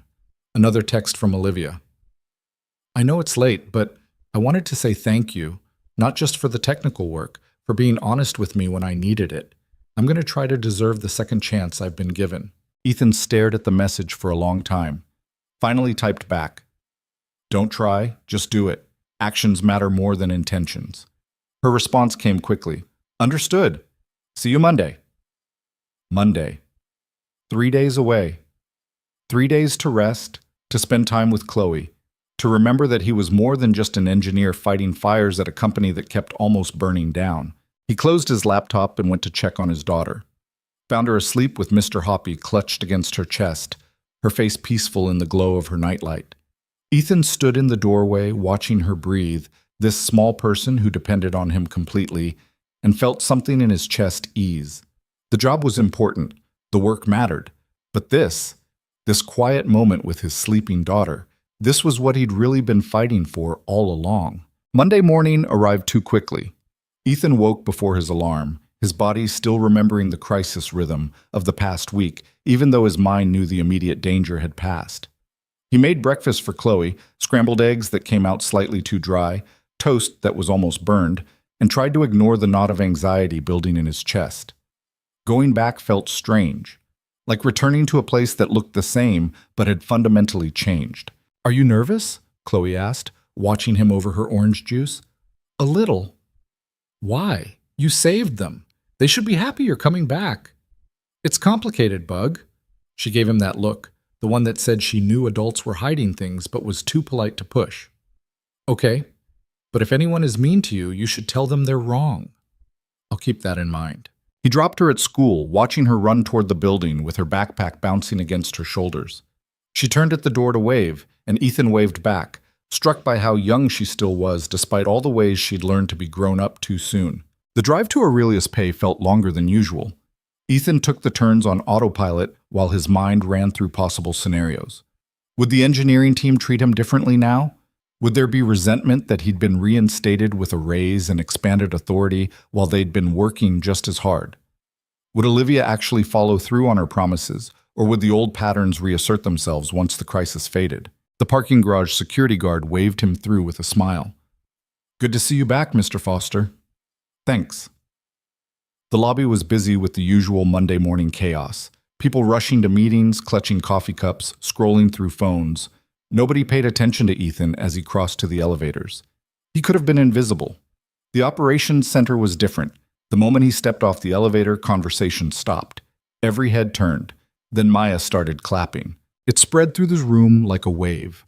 Engineers standing up from their workstations, applauding, some of them whistling. Sarah, the purple-haired engineer who'd almost quit, was grinning so wide it looked painful. Welcome back, you stubborn bastard, she called out. Ethan felt his face get hot. Okay. Everyone back to work. We've still got a mess to clean up. Let us have this moment, Chen said, appearing at his shoulder. We earned it. You earned it. The applause faded, but the energy remained. People looked different, lighter somehow. Like a weight had been lifted that Ethan hadn't realized they'd all been carrying. His old workstation had been cleaned and reorganized. Someone had left a coffee cup with "World's Most Stubborn Engineer" printed on it. The monitors showed current system status. All green indicators, transaction processing running smoothly, no alerts. We've been running stable for 3 days, Chen said, following Ethan's gaze. No anomalies, no suspicious traffic. Whatever that malware was doing, we stopped it. For now. You're a real optimist, you know that? I'm a realist. The hardware taps are still in the server room. We blocked their communications, but we haven't removed them. Whoever planted them is still out there. The security audit team is supposed to start today. They'll handle the physical devices. Ethan settled into his chair. The coffee cup was ridiculous, but somehow perfect. What's the status on account reconciliation? 72% complete. We've recovered most of the corrupted data. Final losses are looking like 8.3 million instead of the tens of millions we feared. Still a lot of money. Yeah, but the board approved coverage. They're treating it as the cost of the security failure rather than trying to make customers absorb it. That was something, at least. Ethan pulled up his email and immediately regretted it. 300 unread messages. He started sorting through them, deleting the automated alerts from the crisis period, flagging the ones that actually needed responses. An hour into work, his desk phone rang. Olivia's extension. Foster, he answered. Can you come up to my office? There's someone I want you to meet. The executive floor felt as foreign as it had on Friday. Ethan found Olivia's office, still barely decorated, still with half-unpacked boxes, and knocked on the open door. Olivia was there with a man Ethan didn't recognize. Late 50s, gray beard, wearing jeans and a polo shirt that suggested he didn't care much about corporate dress codes. Ethan, this is Richard Moss. He's the operational advisor the board appointed to work with me. Richard stood and offered his hand. His grip was firm, but not aggressive. I've heard a lot about you. Read your documentation on the breach. Impressive work. Just doing my job. Most people's just doing my job doesn't include solo containment of a sophisticated cyber attack while working for 48 hours straight. Richard gestured to a chair. Sit. I want to pick your brain about infrastructure. They spent the next hour talking through Aurelius Pay's technical architecture. Richard asked good questions, the kind that showed he actually understood systems rather than just knowing buzzwords. He'd worked at 3 different tech companies, helped scale their operations, dealt with his share of crises. The problem you've got here, Richard said, is classic. You've been growing fast for years, but the foundation hasn't kept pace. You're running modern transaction processing on infrastructure that was built for a fraction of the load. I've been saying that for 2 years, Ethan said. I know. I read your proposals from 2023. The ones that got rejected because infrastructure upgrades don't show immediate ROI. Richard looked at Olivia. That's changing now. The board has approved a complete modernization plan. We're talking new servers, updated security protocols, redundant systems. Everything Ethan's been asking for. Ethan blinked. Everything? Well, within reason. We're not replacing the entire data center overnight. But yes, you're getting the budget and authority to actually fix things properly. It should have felt like victory, like vindication. Instead, Ethan just felt tired. That breach didn't have to happen. If someone had listened 2 years ago, then you would have prevented this specific attack but not the next one, Richard interrupted. Because there's always a next one. Systems need constant updating. Security requires ongoing investment. You can't fix everything once and be done. I know that, but we lost $8 million and nearly destroyed the company because nobody wanted to spend money on boring infrastructure. You're right, Olivia said quietly. And I'm sorry. Not just for my mistake, but for the institutional failures that came before it, for every proposal that got rejected, every warning that got ignored. Ethan looked at her. She met his eyes without flinching. There was something different about her now, less polished, more real. Apologies don't fix systems, he said. No, but action does, and we're committing to action. Richard is here to make sure I don't screw this up again. Richard smiled slightly. She's being modest. She asked the board for oversight. Most executives would have fought against it. She requested it. That was interesting. Ethan studied Olivia, trying to figure out if this was genuine growth or just good crisis management. I need to get back to work, he said, standing. The reconciliation won't finish itself. Of course. But Ethan, Olivia stood as well. Thank you for giving this another chance, for giving me another chance. He nodded and left before the conversation could get more uncomfortable. The rest of the day passed in a blur of work. Transaction logs to verify, security protocols to update, training sessions with the 3 new engineers who were starting next week. Normal work. The kind of steady progress that didn't make headlines but kept systems running. At 4 o'clock, Ethan did something he hadn't done in years. He shut down his computer and left to pick up Chloe from school. The other parents in the pickup line did double takes when they saw him. He'd become the dad who was never there, who always sent Chloe to after-school care because work ran late. Seeing him in the actual pickup line was apparently noteworthy. Chloe's face when she spotted his car was worth every awkward stare. She ran over, backpack bouncing, and climbed into the passenger seat with a grin that could light up cities. You came! I came. How was school? Good. We learned about fractions and I helped Tommy understand them because he was confused. And at recess, me and Sarah built a fort out of jump ropes. And Mrs. Patterson said my book report was excellent. She chattered the whole drive home, filling the car with stories about friends and lessons and the drama of 7-year-old social dynamics. Ethan listened, really listened, instead of thinking about work or problems or everything he needed to fix. At home, they made dinner together. Chloe insisted on helping, standing on a stool to reach the counter while they made pasta with vegetables. She wasn't very good at chopping, the pieces were uneven and some were comically large, but she was trying. Daddy, she said while they were waiting for water to boil, are things better now? At work? Getting better. It's going to take time. But you're not in trouble anymore. No, Bug, I'm not in trouble. Good. She stirred the pasta with careful concentration. I don't like when you're sad. I'm not sad. She gave him a look that suggested she didn't believe him but was too kind to argue. After dinner, after homework and bath time and stories, Ethan sat on the couch with his laptop. Not working, just thinking. The apartment was quiet except for the soft sounds of Chloe sleeping in her room. Mr. Hoppy probably clutched against her chest like always. His phone buzzed. A text from Maya. Security team found something. You should see this. She sent a photo. One of the hardware taps from the server room opened to reveal its internal components. And there, etched into the circuit board in letters so small they almost needed a microscope, were initials, DR. Ethan stared at the image. Dr. David Richardson. a former senior engineer who'd left Aurelius Pay 2 years ago after his proposals for security upgrades had been rejected, who'd argued that the company was vulnerable to exactly the kind of attack they'd just experienced, who'd quit in frustration when nobody would listen. Another text from Maya. Found his resignation letter in the archives. He specifically warned this could happen, said someone with inside knowledge could exploit the infrastructure. We ignored him. Ethan closed his eyes. Of course.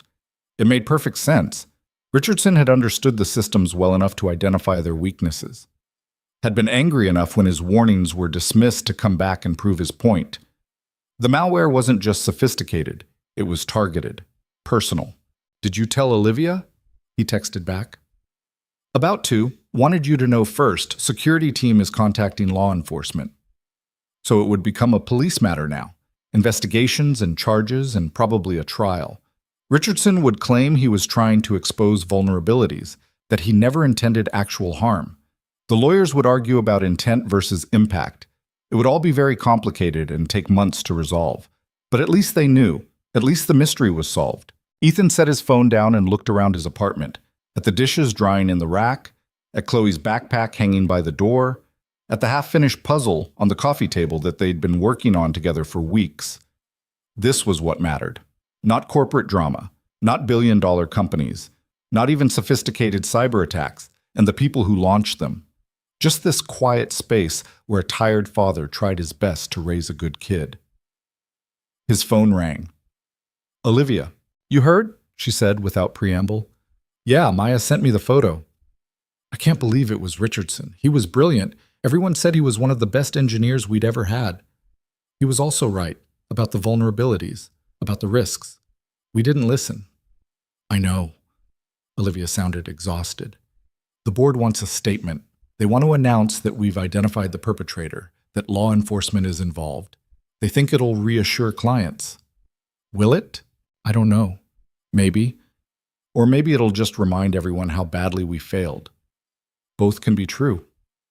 She was quiet for a moment. Then, Ethan, can I ask you something? Off the record? Sure.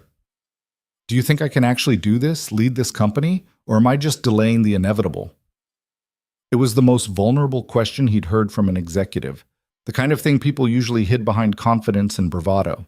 I think you can do it, Ethan said slowly. If you remember this feeling, this uncertainty, this awareness that you don't have all the answers. That's not very reassuring. It's honest. The moment you start thinking you figured it all out is the moment you make your next catastrophic mistake. Stay uncertain. Keep asking questions. Listen to people who know more than you about their specific domains. That sounds exhausting. It is, but it's also the job. Olivia laughed, and it sounded more genuine than anything he'd heard from her before. Okay, thank you. I'll let you get back to your evening. Olivia? Yeah? Don't work too late. The problems will still be there tomorrow. Says the man who worked for 48 hours straight. Yeah, well, I learned my lesson. You should too. She promised to leave within the hour and hung up. Ethan doubted she'd actually keep that promise. Executives rarely did, but maybe she'd at least try. The next few weeks fell into a rhythm that felt almost normal. Ethan worked his regular hours and left when he was supposed to leave. He picked up Chloe from school twice a week. They had dinner together every night. He was present in a way he hadn't been since Sarah had died. The infrastructure upgrade started. New servers arrived. Security protocols were updated. The 3 new engineers turned out to be competent and eager, asking good questions and actually listening to answers. Chen stepped into a team lead role and handled it well. Maya took on more responsibility for security oversight and thrived. The account reconciliation finished. Final losses settled at just over $8 million, which the company absorbed. Most clients never knew how close they'd come to losing everything. Richardson was arrested quietly.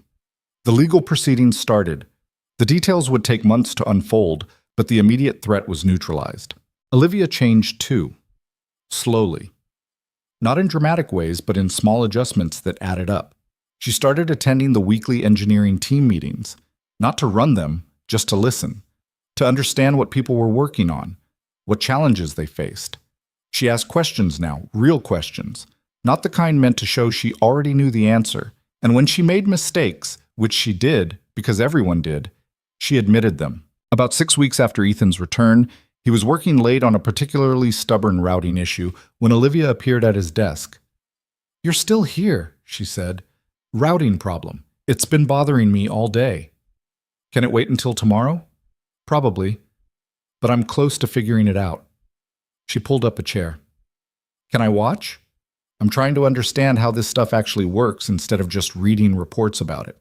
Ethan glanced at her. She looked tired but genuinely interested. Not like someone doing a PR exercise, more like someone actually trying to learn. "Sure, but it's going to be boring. I've sat through 8-hour board meetings about fiscal policy. I can handle boring." So he explained what he was doing, walked her through the routing tables, showed her how data packets moved through the network, pointed out the anomaly he'd been chasing. She asked questions that showed she was paying attention. Some of them were basic, but she wasn't embarrassed to ask. An hour later, Ethan found the problem.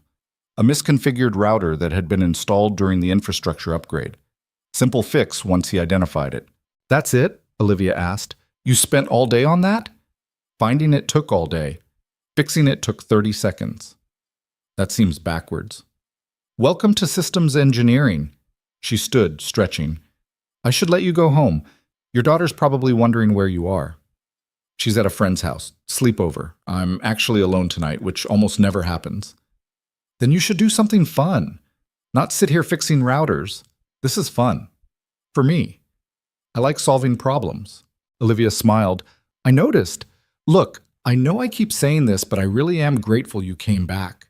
Not just because you saved the company, because you showed me what actual expertise looks like, what real leadership requires." "I'm not a leader. I'm an engineer." "You led the team through the crisis. You made decisions under pressure. You inspired people to trust you. That's leadership." Ethan wasn't sure what to say to that. He'd never thought of himself as a leader, just someone who did what needed doing. "I should go," Olivia said. "But Ethan, when you pick up Chloe tomorrow, tell her thank you from me." "For what?" "For sharing her dad. For understanding that sometimes you need to stay late or deal with emergencies. Not every kid would be that patient." After she left, Ethan sat at his desk for a while longer. Not working, just thinking about how strange the past 2 months had been. How close everything had come to falling apart. How many small decisions and random chances had combined to prevent total disaster. He thought about Richardson, brilliant and bitter, trying to prove a point by nearly destroying everything. About Olivia, so sure she understood leadership until reality proved otherwise. About himself, so convinced he had to carry every burden alone. Everyone had been wrong about something. Everyone had learned things the hard way. Maybe that's all growth ever was. Making mistakes, surviving them, trying to do better next time. 3 months after the crisis, Aurelius Pay held a company-wide meeting. Olivia stood in front of 500 employees and told them the truth. About the breach, about the losses, about her mistakes, and the institutional failures that had created vulnerabilities. "We failed you," she said. "I failed you, and I'm sorry.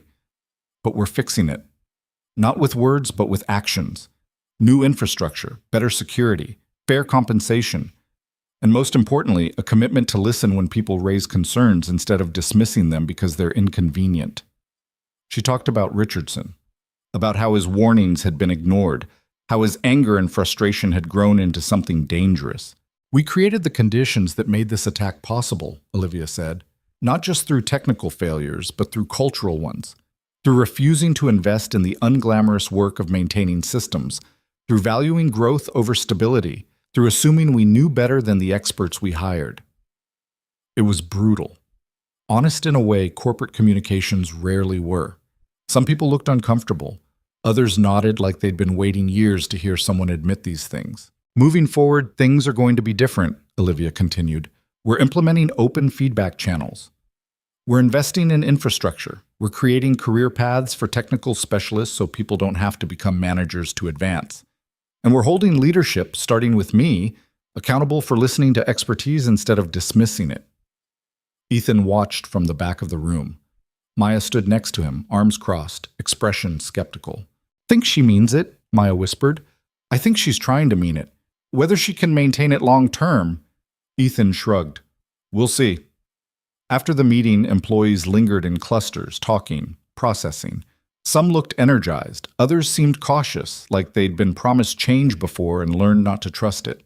Sarah approached Ethan with a grin.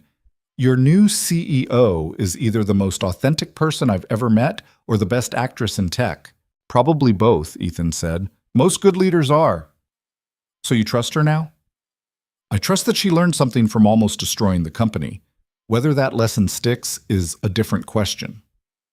That evening, Ethan picked up Chloe from school and took her out for ice cream. They sat at a small table by the window, watching people walk past, eating chocolate and strawberry in comfortable silence. Daddy, Chloe said, chocolate ice cream on her chin, are you happy? It was such a simple question. Ethan couldn't remember the last time someone had asked him that. Was he happy? His job was still demanding. The work was still endless. Aurelius Pay was still a company with problems that would take years to fully address. Richardson's trial was approaching and would probably dredge up unpleasant memories. Life wasn't perfect, but he was leaving work at reasonable hours, spending evenings with his daughter, sleeping in his own bed instead of on a couch at the office. He had a team that respected him and leadership that listened. The infrastructure was improving. Small victories were adding up to real progress. Yeah, Bug, he said. I think I am. She smiled. Good. You deserve to be happy. Later that night, after Chloe was asleep and the apartment was quiet, Ethan stood in his daughter's doorway watching her breathe. Mr. Hoppy was clutched against her chest like always. Her face was peaceful, untroubled by corporate crises or security breaches or the complicated reality of adult life. He thought about all the things he'd learned over the past few months, that doing the right thing sometimes meant standing alone, that exhaustion could cloud judgment in ways you didn't recognize until after, that people could change if they were willing to be honest about their mistakes, that leadership wasn't about having all the answers. It was about knowing when to ask for help. Most importantly, he'd learned that work mattered, but it wasn't everything. That the quiet moments with Chloe, the ordinary evenings of homework and dinner and bedtime stories, were worth more than any corporate achievement. That being present for his daughter was more important than being indispensable to a company. Richardson had been brilliant but bitter, had let his anger at being ignored turn into something destructive. Olivia had been confident but blind, had let her need to appear strong prevent her from seeing her own limitations. Ethan himself had been dedicated but isolated, had convinced himself that carrying every burden alone was strength rather than stubbornness. They'd all been wrong in different ways, but at least they'd survived their mistakes. At least they were trying to learn from them. Maybe that was the real story here. Not the dramatic breach or the last-minute save or the corporate restructuring, but the smaller, quieter truth that people were flawed and messy and capable of both catastrophic errors and genuine growth. That mistakes didn't have to be endings. That admitting you were wrong was harder than pretending you were right, but also more valuable. That sometimes the person who looked like they were failing was actually the one holding everything together. Ethan closed Chloe's door softly and went to his own room. Tomorrow there would be more work, more problems to solve, more challenges to face. But tonight, he could rest, could let go of the crisis mindset that had consumed him for so long. He slept deeply for the first time in months, and when he woke to sunlight streaming through the windows and the sound of Chloe singing to herself in the kitchen, he felt something he hadn't felt in years. Peace.